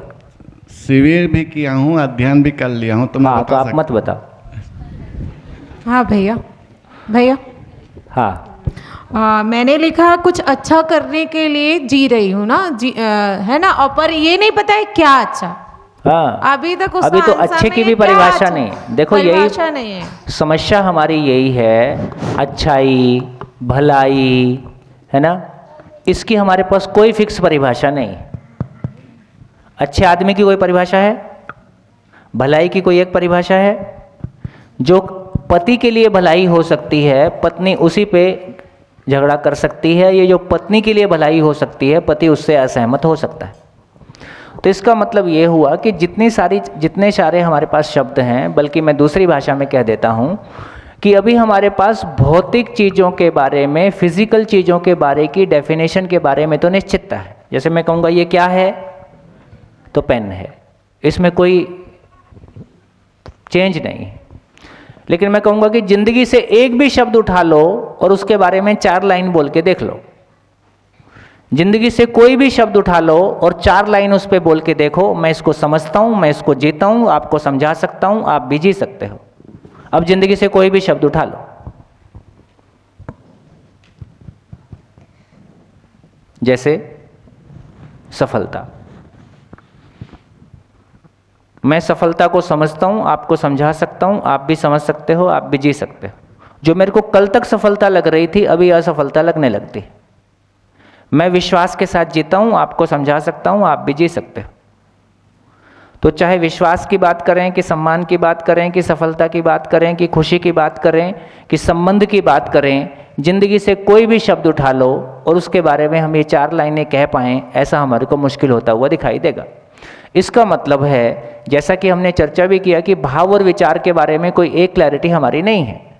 तो इन सारी बातों से इतना ही ध्यान चला गया कि बेसिकली ज़िंदगी में हम चाहते तो हैं, लेकिन हमारी चाहत के लिए हमारे पास सही शब्द भी अभी नहीं है, क्योंकि उसका मीनिंग भी हमारे पास कुछ ठोस है नहीं।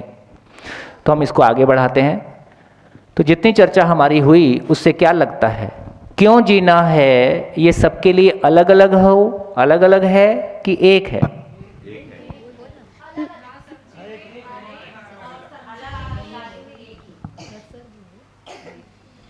सर, मेरा नाम दर्शना जैन है, मैं भिलाई 3 से आई हूँ।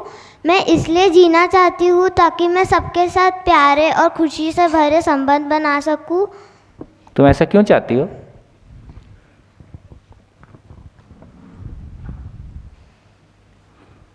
सबके साथ लड़ाई हो तो क्या है, मजा आएगा। तुम अच्छे संबंध बना के क्यों जीना चाहते हो? ताकि मैं और बाकी सब भी खुश रहें। और खुशी रहना क्यों चाहती?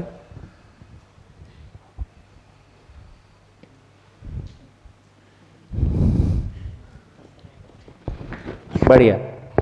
तो अभी देखा जाए तो अभी हमको लगता है कि क्यों जीना है ये सबके लिए अलग अलग है। हर उम्र में हमको लगता है कि हमारे जीने का पर्पस बदल जाता है, हमारे जीने का कारण बदल जाता है।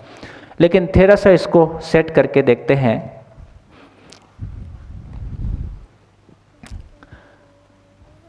तो यहाँ पहले से काफ़ी हमारे बीच में आ ही चुका है। तो ये सूत्र है। सूत्र का मतलब, जब सूत्र कह रहे हैं तो नियम है, जैसे ग्रेविटेशन का नियम है। तो मानव का समस्त प्रयास केवल और केवल सुख अंडरकोट के लिए है।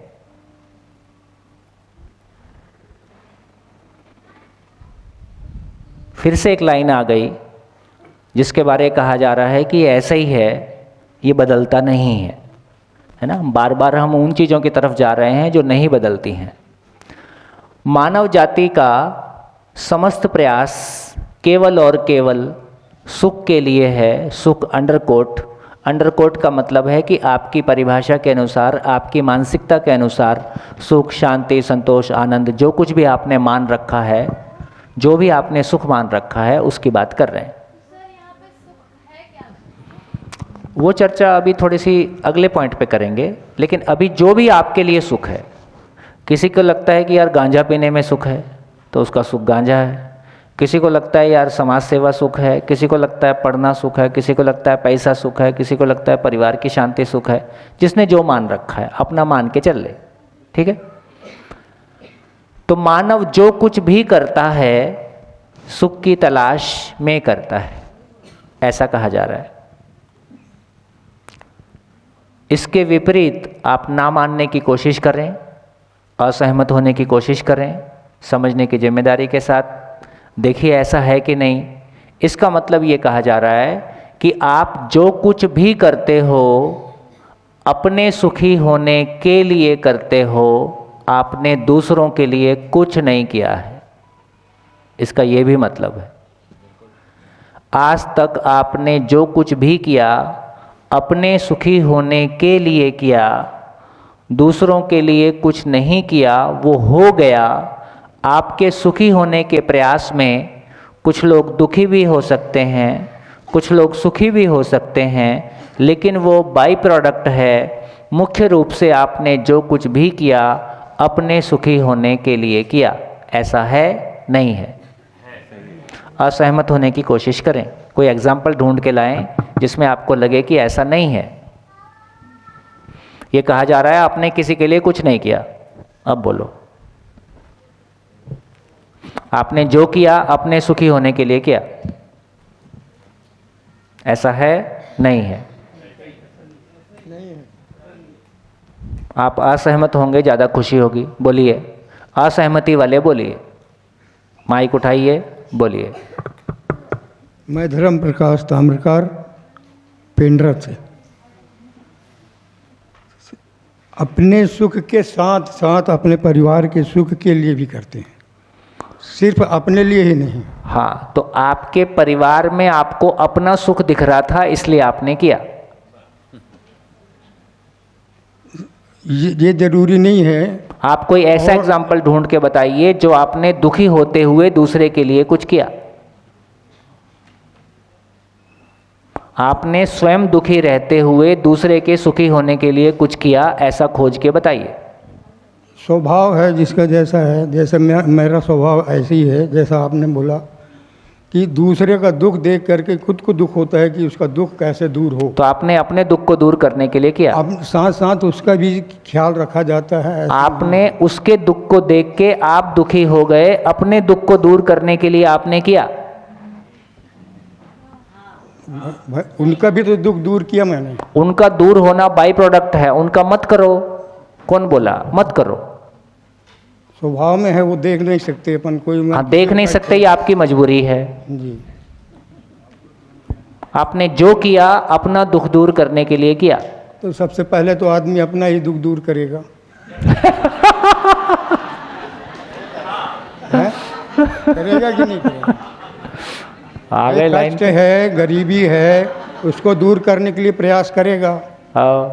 मेहनत मजदूरी करेगा, आगे बढ़ेगा। कुछ भी करो, मेहनत करो, मजदूरी करो, प्यार करो, मर्डर करो, कुछ भी करो, चोरी करो, सेवा करो, हर कोई करता है। आपने जो कुछ किया अपने सुखी होने के लिए किया। जी भैया ठीक है, ये बात को मानता हूँ कि अपने सुख के लिए ही सब किया मैंने। जो मैंने दुख था उसको दूर किया, उसके बाद जब संपन्न हुए तो दूसरों का भी देखा, कोई परेशान दूसरों का इसलिए देखा कि उसको देख के आप परेशान हो रहे थे। परेशान नहीं हो रहे हैं, परेशान ये उसके सुखी होने से आप सुखी हो रहे थे। अपना दोस्त है वो परेशान हो रहा है, उसके लिए कुछ किया तो वो गलत तो है नहीं। नहीं, गलत मैं कहाँ कह रहा हूँ। आपका अब रोड चलते आदमी के लिए आपने नहीं किया, दोस्त के लिए किया। आपने जो कुछ किया अपने लिए किया, किसी दूसरे के लिए कुछ नहीं किया। जी ठीक है। भैया मेरा भी एक सवाल है। हाँ जी। भैया मैं भिलाई 3 से श्वेता जैन। मेरा ये सवाल है कि जैसे मुझे कभी तकलीफ़ है शरीर में और मेरी मतलब प्रॉब्लम है कि मेरे को तो परिवार के लिए खाना बनाना या वो करना ही पड़ेगा। हाँ। अब उसके बाद मेरे को तो दुख हो रहा है कि मैं कर रही हूँ, मेरे को तकलीफ है, बढ़िया, पर मैं कर रही हूँ। ये बढ़िया एग्जाम्पल है और ये घर घर की कहानी है। फिर से बोलिए, ठीक से सुनिए, बोलिए। मेरा ये कहना है कि मेरे शरीर में तकलीफ है, अगर हाँ, अब मैं काम कर रही हूँ क्योंकि मेरे घर में सबको खाने की तो ज़रूरत है ही, खाना बनाना ही पड़ेगा मुझे, उसके लिए मेरे पास अभी तो ऑप्शन नहीं है। हाँ, तो फिर मैं तो अंदर से दुखी हूँ ना। हाँ, तकलीफ हो रही है मुझे। हाँ, मत बनाओ जोमेटो टमाटो। पर वो मुझे लगता है मेरी जिम्मेदारी है, मेरे को करना, मैं बाहर से नहीं ला बस तो आपकी जिम्मेदारी पूरा कर रही। मैं ऐसी कई पत्नियों को जानता हूँ अभी, जिनकी रात को 10 बजे जॉब शुरू होती है और वो सुबह 10 बजे फिर सो के उठते हैं, 11 बजे सो के 12 बजे सो के उठते हैं। उनका पति सुबह भूखा चला जाता है, वो खाना नहीं बना पाती। वो कहती है मैं कुछ नहीं कर सकती, जो तुमको करना है कर लो, है ना। तो आपने स्वीकारा हुआ है कि मेरी जिम्मेदारी है, मत करो, नहीं करोगे तो आप और ज़्यादा दुखी होगे। एक तो दुख शरीर का था, दूसरा दुख खाना नहीं बनाने का है, तो 2 दुख गले मत पड़े, एक से काम चल जाए, इसलिए आप बना लेते हो।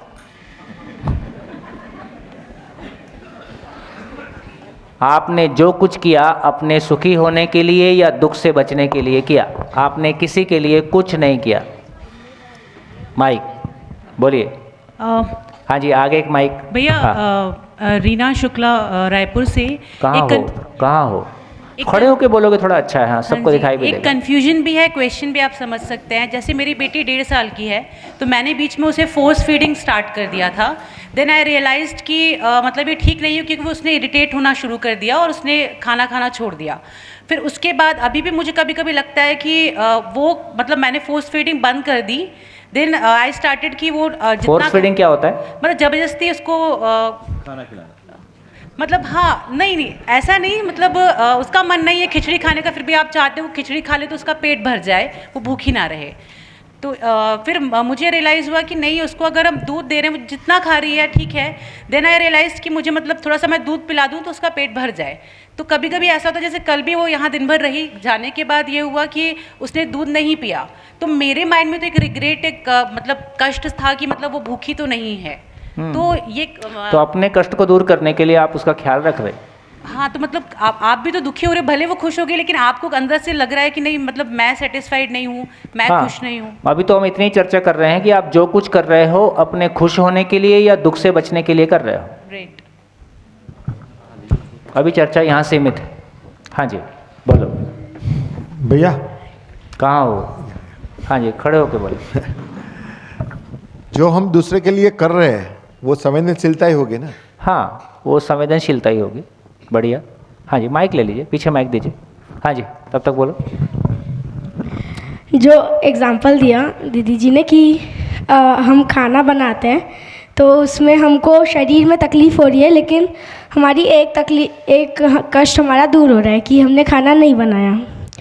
तो अगर हम बैठे रहेंगे नहीं बनाएंगे तो शरीर में तो तकलीफ़ नहीं होएगी, शरीर में तो कष्ट नहीं होएगा ना, फिर भी एक ही कष्ट होएगा। मैं समझा नहीं।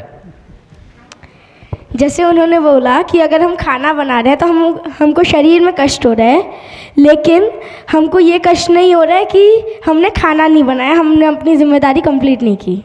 हाँ। लेकिन अगर हम बैठे रहते हैं तो हमको शरीर में कष्ट नहीं होएगा, लेकिन फिर भी ये वाला कष्ट रहेगा कि हमने जिम्मेदारी अपनी पूरी नहीं की। हाँ। तो एक ही कष्ट रहा ना, वहाँ पे भी दो कष्ट तो कहाँ? एक ही कष्ट इतना भारी है कि दूसरे पे वैसे ही भारी पड़ता है। जिम्मेदारी अपने बच्चों के लिए जिम्मेदारी नहीं निभाया, अपने परिवार के लिए जिम्मेदारी नहीं निभाया, तो चाहे हमारा शरीर ठीक है या नहीं है, कम ज़्यादा, तो भी हम ऐसा नहीं करना चाहेंगे। तो अब तौल के देखते हैं किस में ज़्यादा है। देखो हमेशा आदमी तौलता है, शरीर का कष्ट इतना ज़्यादा है कि अब ये खाना बन ही नहीं सकता है। एक पॉइंट तो ऐसा भी आ सकता है। तो अब मैं देखता हूँ कि अब शरीर का कष्ट इतना ज़्यादा है कि चाहे ये कष्ट है पर खाना तो नहीं बन सकता है, लेकिन शरीर का कष्ट इतना है कि नहीं ये खाना बन सकता है। तो आदमी का सारा प्रयास कैसा है? आदमी का सारा प्रयास ऐसा है, वो जो कुछ भी करता है वो सुख को मैक्सिमाइज करने के लिए करता है और दुख को मिनिमाइज करने के लिए करता है। किसी भी सिचुएशन में दुख ना मिले और मिलना ही है तो कम से कम मिले, और किसी भी सिचुएशन में सुख मिले और अधिकतम मिले, तो अधिकतम सुखी होने के लिए, न्यूनतम दुखी होने के लिए मेरा सारा विचार और प्रयास लगा रहता है। ऐसा। हाँ जी। महीन भंडारी जी। जो आपने कहा, मैं वाकई काफ़ी समय से यही प्रैक्टिस कर रहा हूँ कि मैं अपने लिए हूँ, दूसरे का होता है तो इट्स ए बाई प्रोडक्ट। पर अभी जब मैंने सोचा तो उसमें भी मेरा सुख है।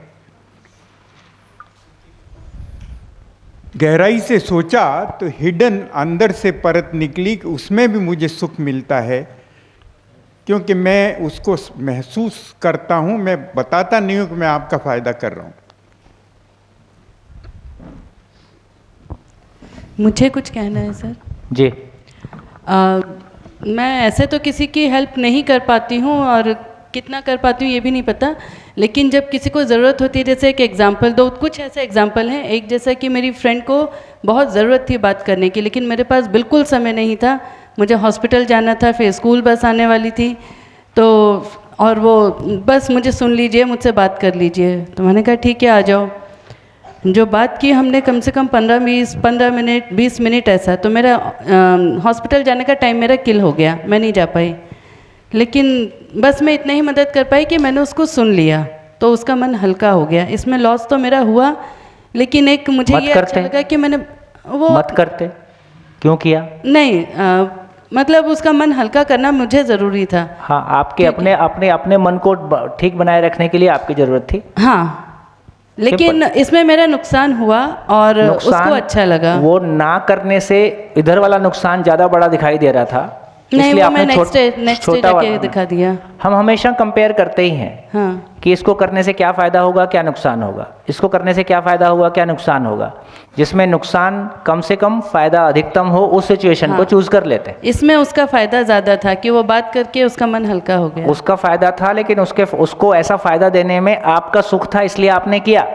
मुझे अच्छा लगा कि मैंने उसको सुन लिया। हाँ, उसका फ़ायदा था, वो बाई प्रोडक्ट है, लेकिन नहीं, आपने नहीं, किया क्योंकि उसका मन हल्का नहीं, करके नहीं, आप वो बाई प्रोडक्ट आप शांति नहीं से सोच लो और सोच लो नुकसान मेरा हुआ था और सोच लो।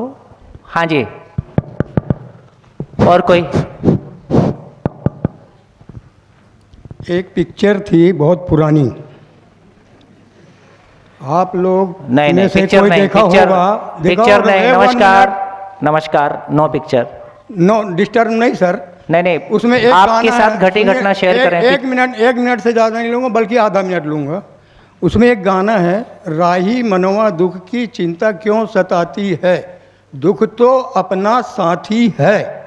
ये जो गृहस्थी में ये छोटी छोटी समस्याएं बताती हैं महिलाएं या पुरुष, अच्छा, तो इनका सहयोग माने पुरुष भी करते हैं, ऐसा नहीं। होय और भाई उनको खाने के लिए चाहिए, हेल्प करेंगे, हंसी में लीजिए, अच्छी बात है, हंसिए न। लोग वो योगा में बोलते हैं हंसिए, जोर से हंसिए, हाँ हाँ हाँ करते हैं, लेकिन उसको जी, समझिए, हो गया, हेल्प करना बहुत सही है, चाहे महिला का हो, पुरुष का हो, किसी का भी हो, वो कोई बात जी, लेकिन दुख तो अपना साथी है। धन्यवाद। Mic off. हाँ जी, फिर से मैं कह रहा हूँ कि हमने आज तक जो कुछ भी किया अपने सुख की तलाश में किया या अपने दुख को कम से कम करने के लिए किया, इसका जुड़ा हुआ लॉजिक है कि आपने निर्णय पूर्वक दूसरे के लिए नहीं किया बल्कि निर्णय पूर्वक अपने सुखी होने के लिए किया। या कोई भी ऐसा एग्जाम्पल शेयर करें जिसमें आपने दुख पाया और दूसरे को सुख दिया। माइक। भैया, आमतौर पे हम महिलाएं यही करती हैं, पालन पोषण बच्चों का, रात रात भर माएँ जगती हैं। मत जगो। हाँ, माना मैंने, हम नहीं जग रहे हैं। मत जगो। बच्चा तो ऐसे तो पारिवारिक संस्था को हम पोषण कैसे अभी कर बाद में पाएंगे? देखेंगे परिवार को, पहले टेक्निकली आदमी को देखें। जी जी, टेक्निकली अगर तो हर कोई यही सोचने लगे कि हमें सुखी होना है, उसको बाद में सोचेंगे, पहले देखो हो क्या रहा है, ये हो रहा है कि नहीं हो रहा है। आप जितना अपने बच्चे के लिए जग सकती हो उतना पड़ोस के बच्चे के लिए जग पाओगी? हाँ, अगर जरूरत पड़ी तो अरे जगेंगे ही। अब आप उसमें जरूरत पड़ गई ना, जी जी, अपने में जरूरत नहीं पड़ती, जगते ही हो। इसका मतलब ये हुआ कि अपने बच्चे से प्यार है इसलिए रात भर जगती हो, और यदि वो रोएगा तो इससे आप परेशान होगी इसलिए जगती हो। सच्चाई क्या है? यदि हम ऐसे ही सबके लिए जगते तो सारे बच्चों के लिए जग पाते।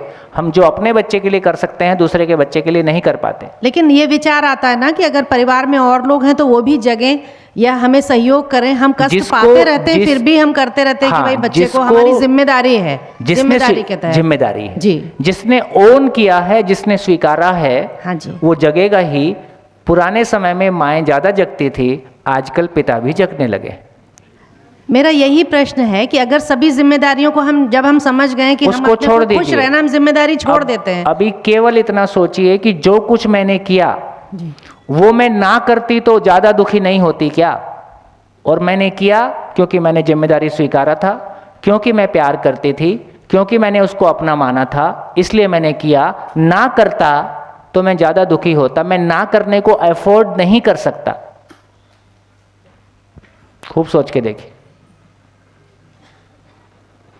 हाँ जी, हाँ। कभी तो हम उनकी खुशी के लिए भी कर देते हैं, अपना कोई स्वार्थी नहीं होता। एग्जाम्पल लाओ, घटी हुई लाना। हाँ, घटी हुई है। हाँ, मेरी बुआ है। हाँ जी, ध्यान से सुनिए। वो महसाना में ही अकेली रहती है। उनके लड़का और लड़की अहमदाबाद रहते हैं। तो वो हमको यहाँ रह के मुझे और मेरे भाई को ऐसे ही फ़ोन करके परेशान करती रहती है कि मुझे देखने आओ, मुझे मिलने आओ। तो कभी कभी उनकी रिक्वायरमेंट होती है, तो अगर वो हम नहीं पूरी करेंगे तो वो हमारा फ़ोन करके दिमाग ख़राब कर देते हैं। तो आप अपना दिमाग खराब कराना नहीं चाहते इसलिए जाते हो।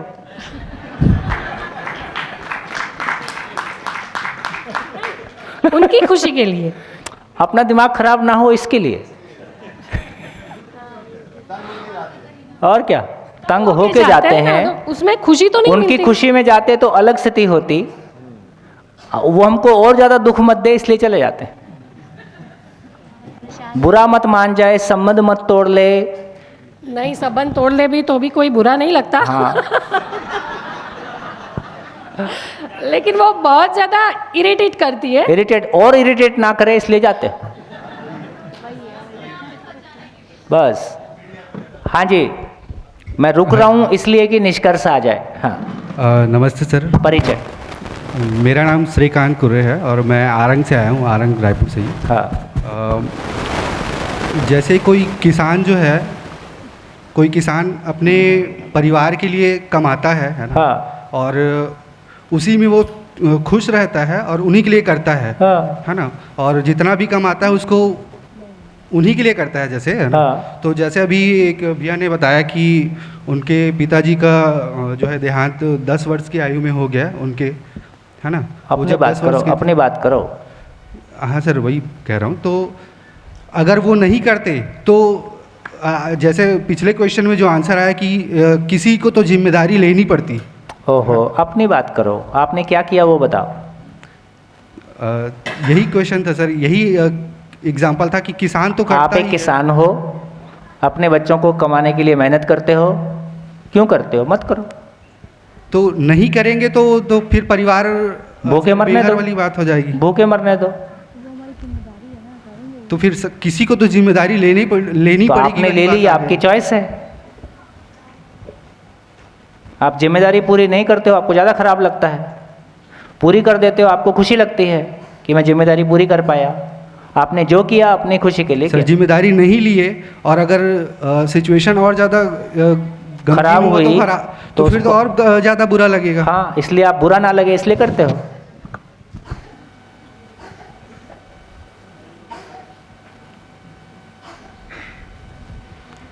खत्म। ठीक, थैंक यू। बोलो। हाँ जी, और कुछ बचा किसी के पास कुछ? सर मानव जो है इधर से सामने, सर मानव संवेदनशील ही होगा ना, हीन कैसे हो सकता है? हीन भी होता है, हीन भी होता है। अपना पत्नी को बोलता है सरप्राइज गिफ्ट दूंगा और एक्सीलेटर वायर लगा के खींच देता है। वो तो पागलपन है सर। है? पागलपन है वो तो। पागलपन है, कभी भी ये पागलपन किसी को भी हो सकता है। बस भैया एक और कन्फ्यूजन है, जैसे आपने कहा हमने कहा हमें जिम्मेदारी मिली, अनचाहे हमने उसको निभाया, तो उसको निभाने में भी जो कष्ट था उससे बचने के लिए हमने निभाया, माना। तो इससे पहले जो इनलाइटन, जो इन बच्चों को ज्ञान पहले ही हो जाएगा कि जिम्मेदारी अगर आती है तो उससे कष्ट होता है, तो फिर वो जिम्मेदारी लेना ही नहीं चाहेंगे। जिम्मेदारी निभाने से, यदि आप जिम्मेदारी को निभा पाए, आपको खुशी होती है। जैसे इन्होंने कहा कि मैं अपनी उपयोगिता तलाश रहा हूँ। जैसे जो लोग उदास होते हैं उनको क्या लगता है? जो लोग उदास हैं, डिप्रेसिव मोड में हैं, उनको लगता है किसी को मेरी ज़रूरत नहीं है। और जो लोग बहुत खुश हैं उसको लगता है कि मैं कुछ बढ़िया करूंगा, बड़ा करूंगा, शानदार करूंगा। इसका मतलब है हर मानव के लिए ये उसकी ज़रूरत है, उसकी बिल्ट इन ज़रूरत है, बाय नेचर उसकी ज़रूरत है। सूत्र है, हर मानव अपने महत्व को जानकर तृप्त होता है। हर मानव अपने महत्व को जानकर तृप्त होता है, उसकी उपयोगिता ही उसका महत्व है। अभी हमने जिंदा रहने को जीना माना है, तो कम से कम ज़्यादा से ज़्यादा पैसा कमा के अपने महत्व को सिद्ध करना चाहते हैं। जिस दिन जिंदगी समझ में आएगी तो जिंदगी कमा के अपने महत्व को सिद्ध करेंगे, जिंदगी बांट के अपने महत्व को सिद्ध करेंगे। ये बाय नेचर है, इसमें ना मैं कुछ कर सकता हूँ ना आप कुछ कर सकते। जिम्मेदार व्यक्ति गैर जिम्मेदार हो जाए, किसने रोका? कि आजकल की नई पीढ़ी, ज़्यादातर बच्चे यही कहते हैं हम क्यों करें शादी, या हम आपने उठाई, आपको क्या मिला, हम क्यों उठाएं जिम्मेदारी। और क्या? तो इस तरह तो परिवार की संस्था धीरे धीरे क्या गलत कह रहे हैं? आपने बिना समझे शादी किया, इतना दुख झेला है ना, वो उस दुख को झेलना नहीं चाहता है। क्या गलत कह रहे हैं? ठीक है सर, तो फिर हम लोग क्यों फिर प्रयास करते हैं कि पारिवारिक संस्था बनी रहे, परिवार रहे? क्योंकि आपकी ऐसी मान्यता है। तो आगे क्योंकि ऐसा नहीं होता है तो आप दुखी होते हो, तो आगे ये संस्थाएं फिर नहीं रह पाएंगी। हाँ, यदि यही हाल रहा तो नहीं रह पाएंगी। यदि कोई सोल्यूशन नहीं मिला तो नहीं रह पाएंगी, और नहीं रह के वो भी सुखी हो जाएंगे ऐसा नहीं है, क्योंकि सुखी तो किसी नियम से ही होंगे, तो इसलिए खोजना उनको भी होगा। लेकिन जितना लॉजिक आपके पास है वो काम नहीं आ रहा है। हम सब पुराने लोगों ने बिना समझे शादियां की हैं। पहले महिलाओं ने खूब झेला, अभी महिला पुरुष दोनों बराबर हो गए, दोनों एक दूसरे को झिला रहे। और क्या? पहले एक लड़के और लड़की की शादी होती थी, लड़का पति हो जाता था, लड़की पत्नी हो जाती थी। अभी दो पतियों की शादी होती है, दोनों एक दूसरे में पत्नी तलाशते हैं। पत्नी मिल नहीं रही। हाँ जी, माइक पीछे माइक लास्ट। सर मैं एक दिन जैसे आपका वीडियो एडिट कर रही थी, तो उसमें यही टॉपिक चल रहा था कि मानव जो करता है सुख पाने के लिए करता है। तो साइड में मेरी छोटी बहन रोटियां बना रही थी, तो बोले मैं तो रोटियां बना रही हूँ तो इसमें तो मेरा सुख नहीं है। तो अब मैं उसको समझा सकूंगी तू रोटियां बना रही थी तो उसमें तेरा सुख है। हाँ, अब तक उसको आप है ना अपने हिसाब पे चला रहे थे, अब नहीं चला पाओगे। हाँ जी सर मैं ये बताना चाहती थी, थोड़ा माइक पास में। मेरा नाम बबली सिंह है, मैं यहीं रायपुर से हूँ। मैं अपने ही बारे में बताना चाहती थी कि जैसे मेरी फैमिली है और मेरी सिस्टर इन लॉ से मेरी एक बार अनबन हो गई थी, तो मम्मी ने उनको ना डांट के मेरे को ही डांट दिया। तो मैं थोड़ा दुखी हो गई थी कि मम्मी मेरी गलती मेरी गलती नहीं, फिर भी मम्मी ने मुझे डांट दिया। उसके बाद फिर थोड़े देर बाद मम्मी ने बोला कि बबली जा रिंजू का ये काम कर दो। तो मेरा मन नहीं था क्योंकि मैं दुख में थी कि मम्मी ने मुझे ही डांटा है, लेकिन फिर भी मम्मी को खुश करने के लिए मैंने मम्मी का कहना माना और उनकी बात उनके लिए जाके कुछ कहा कर दिया अपनी ननद के लिए।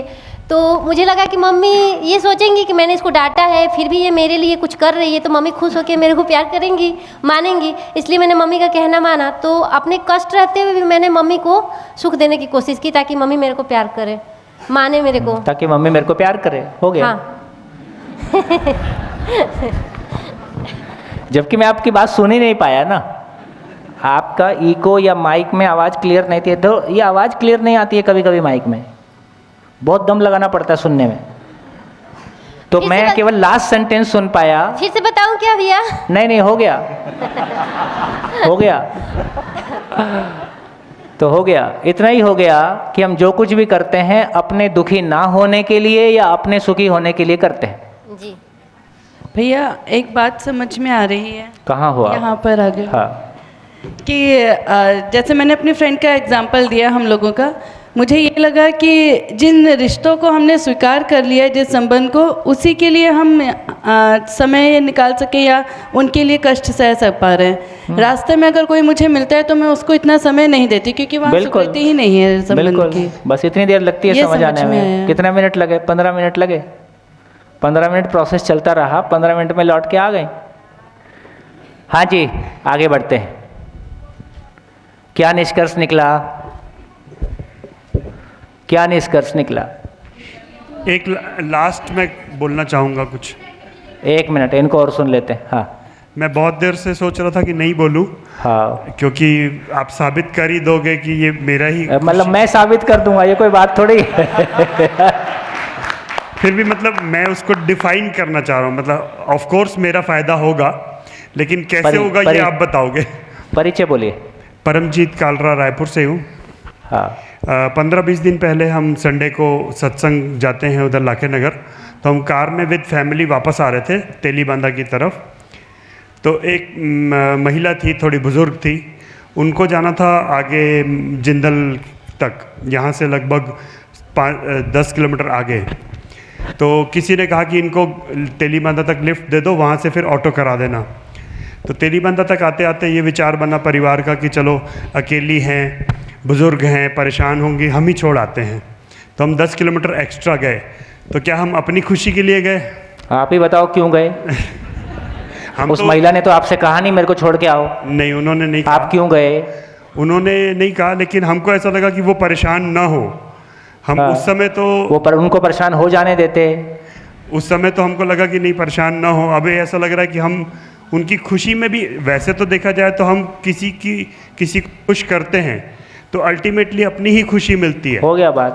तो वो कैसे आप डिफाइन करेंगे, वो थोड़ा सा और क्लियर। मैंने कहा तो आपने कह दिया, उनकी खुशी में आपकी खुशी जुड़ गई इसलिए कर दिया। उनकी खुशी में आपकी खुशी ना जुड़ती तो वहीं उतार देते। उसमें शायद गिल्ट होता कि हमने किसी को ऐसा अपने गिल्ट से बचने के लिए, देखो आदमी के भीतर आदमी के साथ न्याय करने की एक अपेक्षा है ही है, और मैं दूसरे के साथ न्याय कर पाया ये मेरे लिए खुशी है। मैंने दूसरे के साथ न्याय नहीं किया ये मेरे को अपने में गिल्ट फील होता है। तो इस तरीके से तो हम ढूंढने जाएंगे तो अच्छा काम बचेगा ही नहीं। फिर अच्छे काम नहीं, अच्छा काम बहुत जोर से होगा। अभी अच्छा काम हो नहीं रहा है। और अल्टीमेटली तो हम कुछ भी करेंगे तो अल्टीमेटली खुशी तो हमारी होगी। और क्या, सारी सभा पूरी ताकत लगा दे, एक एग्जाम्पल खोज के ले आओ कि आपने दूसरे के लिए कुछ किया। जितना दम लगाना है लगा लो।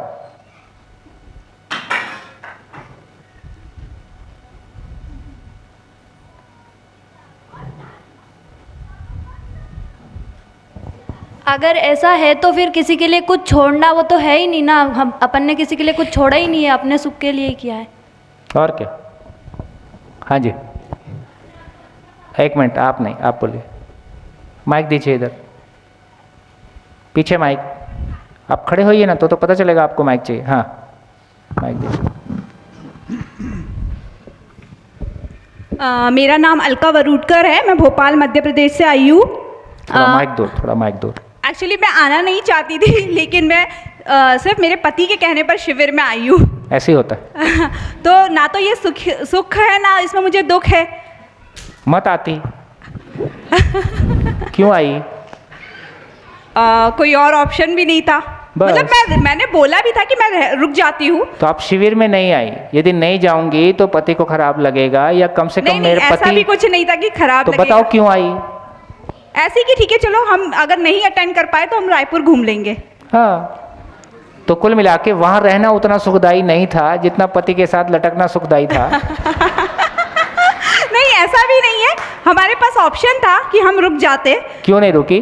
वैकेशंस भी थी, छुट्टी भी थी, तो हमने सोचा, पर यहाँ पर आकर फिर मुझे लगा कि नहीं बहुत अच्छा है, जो भी कि हुआ अच्छा ही हुआ। तो जो कुछ भी किया दुख से बचने के लिए, वहाँ अकेले रहूंगी क्या मतलब है, छुट्टी भी है इसलिए साथ ही चलती हूँ। शिविर में क्या होगा पता नहीं, लेकिन कम से कम पति तो है, बच्चे तो हैं, रायपुर भी घूम लेंगे। यस यस, अपने सुख के लिए। जी सर, जैसे ट्रेन में ट्रैवल कर रहे होते हैं कहाँ हो आप? हाँ तो हम लोग, कई लोग खड़े होते हैं खिसकिए खिसकिए, तो उनके सुख के लिए हम लोग तकलीफ में यात्रा कर लेते हैं, चलिए भाई बैठ जाइए। और तो क्या, दूसरा बुजुर्ग आया है ना, दूसरा कोई व्यक्ति आया, पहचान नहीं है तो और फैल के बैठ गए। ऐसा और नहीं कोई होता यंग है और लड़के रहते हैं तो यंग सी लड़की आ गई, तुरंत सीट छोड़ दिए। ऐसा नहीं होता है, हम लोग एक सहयोग की भावना में कि हाँ भाई तकलीफ में सफर मत करो सहयोग। कौन बोला मत करो? मत करो। हेलो, तो दूसरे को सहयोग करना आपको अच्छा लगता है इसलिए करते हो। एक कोई चीज बता दो आपको करके बुरा लगा और आपने किया। सर, पड़ोस में धार्मिक आयोजन होते, रात भर माइक बजता है, हम लोग को कष्ट होता है, लेकिन फिर भी चिल्ला के आओ, बोलते रहते हैं, नाराज होते रहते हैं, तकलीफ पाते रहते हैं, लेकिन क्योंकि आपको पता है कि इसका और कोई ऑप्शन नहीं है, और जाके चिल्लाने से भी कुछ निकलेगा नहीं, और पर मोहल्ले में ये होता ही है, तो इसलिए ज़्यादा दुख पाने की बजाय हम कम दुख को स्वीकार कर लेते हैं। हाँ, फिर आपको सहयोग, पड़ोसी है तो चलो उसके आज खुशी है, कल हमारे यहाँ भी होगी, इसलिए स्वीकार लेते हो। हाँ, हो गया। अब कुछ और बचा है? हाँ भैया मुझे एक मिनट पहले पीछे। हाँ मुझे यही समझ में, एक मिनट भैया मेरा नाम रितु राठौर है, मैं रायगढ़ से आई हूँ। मेरा प्रश्न ये है कि जैसे अगर मैं माँ बनती हूँ, हाँ, जब बच्चा पैदा होता है, तब उसमें मेरी खुशी है कि परिवार की खुशी की, समाज की, किसकी खुशी उस पर? आप बताओ। मैं तो माँ कभी बना नहीं। नहीं तो एक बच्चा पैदा होता है तो उसमें किसकी खुशी है? नहीं बताओ, आप मुझे बताओ। तो सभी की दिखती है उसमें। हाँ, आपकी भी है, बाकी की भी है, सभी की है। क्या करना है इसमें? ये सभी की खुशी है, इसमें सारे की खुशी शामिल। सभी की खुशी है इसलिए सब उसमें शामिल होते हैं। तो ये एक खुशी है जिसमें सारे लोग शामिल होते हैं। बिल्कुल। और कभी कभी किसी खुशी नहीं भी रहती है, यानी आजकल बहुत हो गया है, शादी करते हैं, बच्चे पैदा नहीं करते हैं, तो उनको लगता है कि बच्चे पैदा करना झंझट है, इसमें करियर का लॉस होगा या उसका होगा। अलग अलग लोगों के दृष्टिकोण हैं, उनको सुख नहीं लगता तो बच्चे पैदा नहीं करते हैं। आप जो भी करते हो अपने सुख की तलाश में करते हो या दुख से बचने के लिए करते हो? हाँ जी, लास्ट। भैया मुझे यही समझ में आया कि हम जो भी करते हैं सिर्फ इसीलिए करते हैं ताकि हम दूसरों की नज़रों में अच्छा बन सके। बिल्कुल। ताकि हम भले वो हम काम, अपना काम टाइम छोड़ के, हाँ, किल करके काम कर रहे हैं, लोग क्या फोर्सफुली कर रहे हैं, लोग क्या कहेंगे, लोग क्या कहेंगे, हम दूसरों की नज़रों में अच्छा बनना चाहते हैं इसलिए कर रहे हैं। कभी अपनी नज़रों में अच्छा बनना चाहते हैं, कभी दूसरे की नज़रों में अच्छा बनना चाहते हैं, कभी दूसरे को हेल्प करके हमको अच्छा लगता है ना, कुछ भी है। फाइनली मुझको अच्छा लगता है या मैं दुखी होना नहीं चाहता इसलिए करता हूँ। हाँ जी,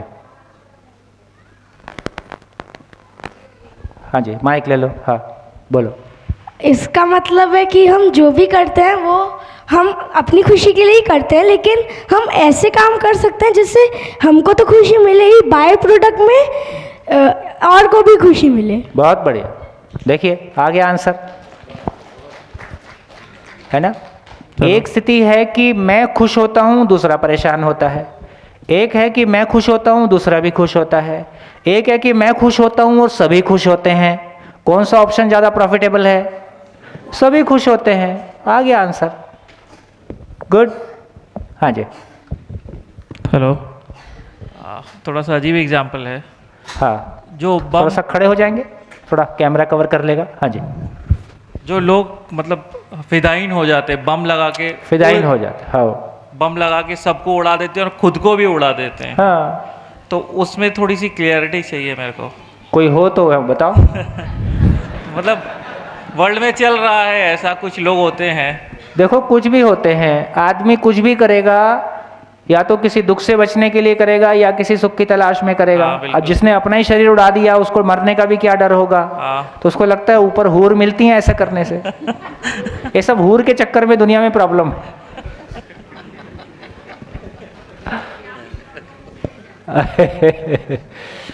हाँ जी, मैं सोचता हूँ काफी बातें हो गई हैं, तो क्या निष्कर्ष निकला?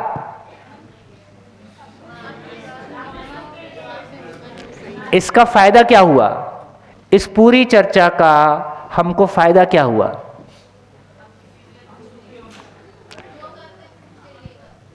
इसका ये फायदा हुआ कि हम में से अधिकांश लोग इस बात से दुखी रहते हैं, मैंने इतने लोगों के लिए इतना किया, मैंने परिवार के लिए इतना किया, और उन्होंने वापस लौट के मेरे को कुछ नहीं दिया।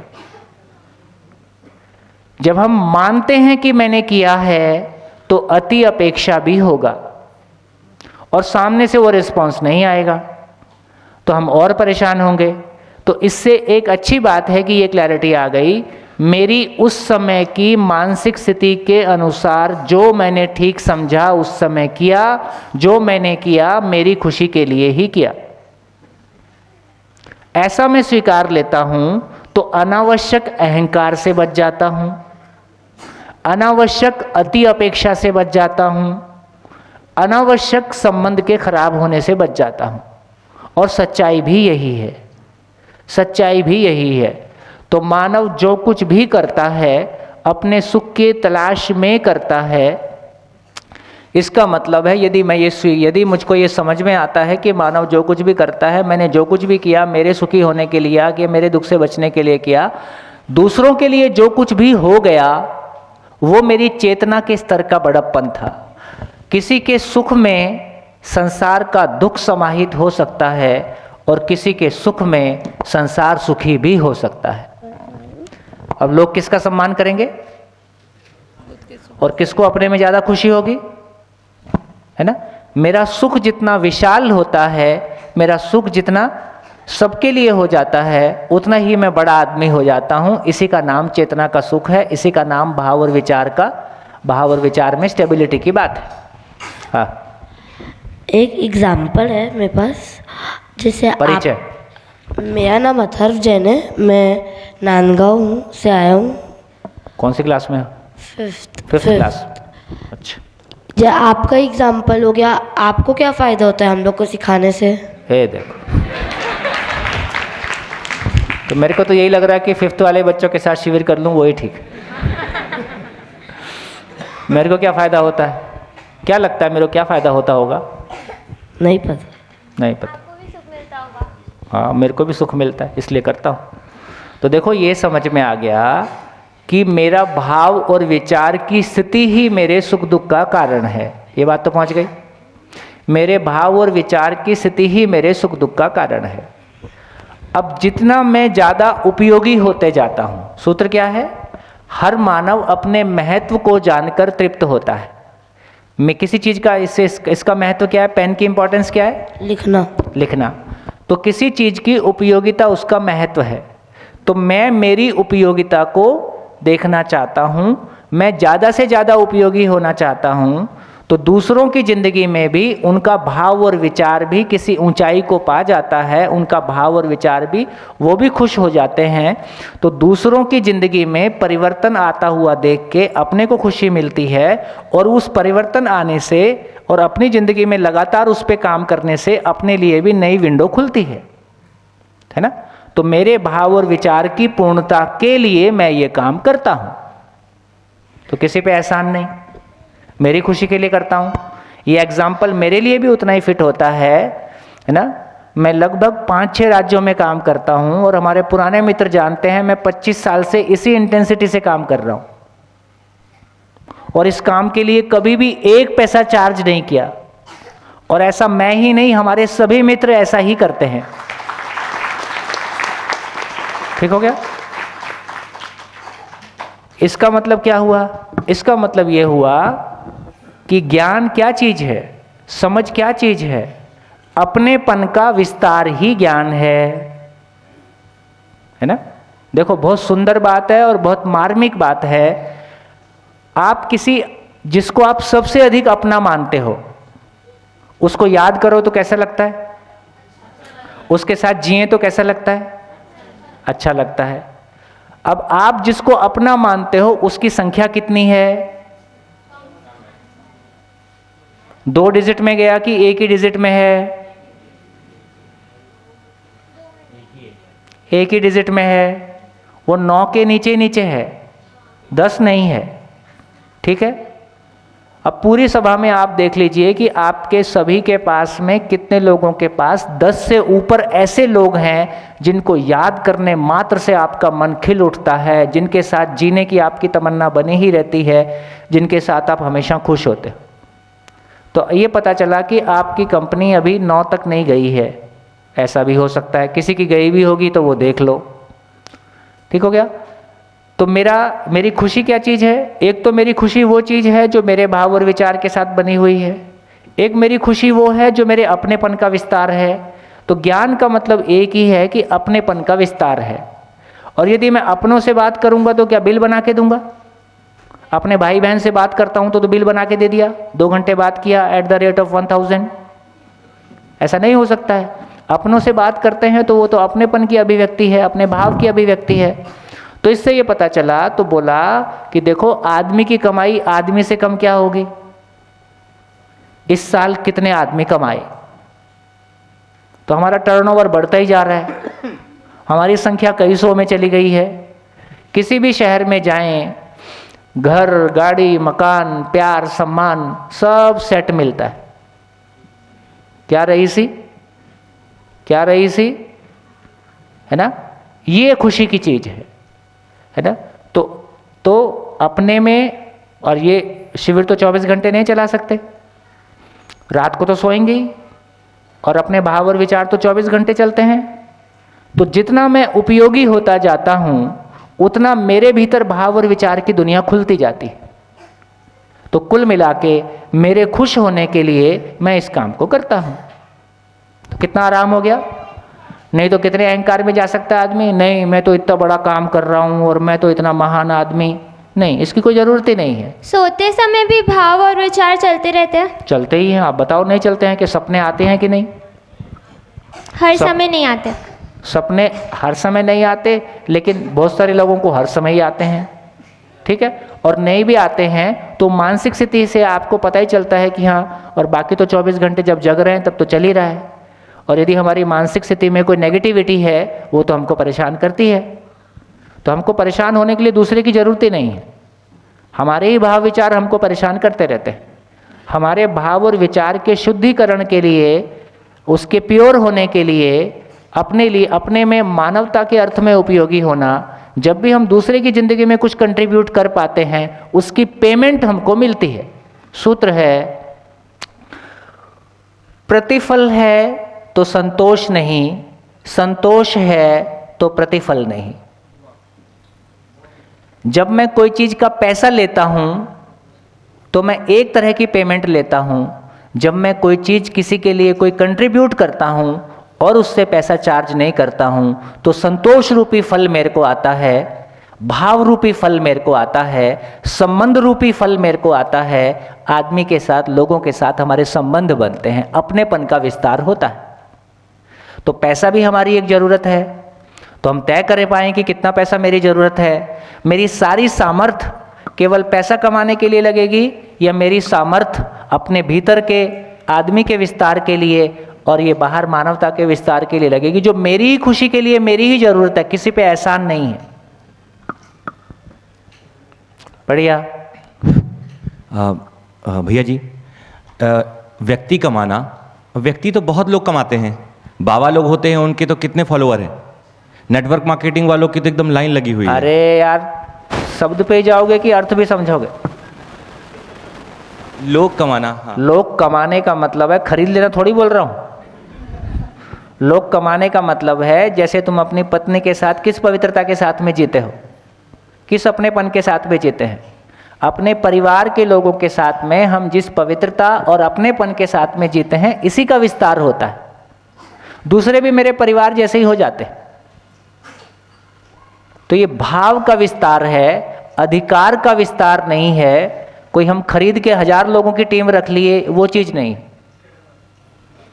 भाई किसी की कंपनी में 5000 लोग, 10,000 लोग, 20,000 लोग भी काम कर सकते हैं, तो बोलेगा मैंने 20,000 लोग कमा लिए। लोग थोड़ी कमाए, उनका श्रम लिया है, उनका दिल थोड़ी ले लिया है। और जो बाबा लोग हैं, हाँ, अब बाबा लोग ने क्या किया वो बाबा लोग जाने, उसमें से कुछ पॉजिटिव होता ही होगा, इसमें क्या दिक्कत है? नहीं, जैसे मैं अपनी मम्मी को ही देखता हूँ, वो तन मन धन एकदम लगा दी है उनमें, रोज टीवी में पूरा दिन चलता है वही चीज़। ठीक है, आप बात ही नहीं कर सकते उनसे। कोई बात नहीं, वो भी कुछ अच्छा मान के ही देख रही हैं, है ना? हाँ, कुछ अच्छा सोच के ही देख रही हैं। उस अच्छाई की जो भी सीमा होगी वो कि कोई दिन में आ जाएगी, वो उनको समझ में आ जाएगा। कुछ अच्छा है तो इसमें अच्छा ही है, क्या बुरा? हाँ जी,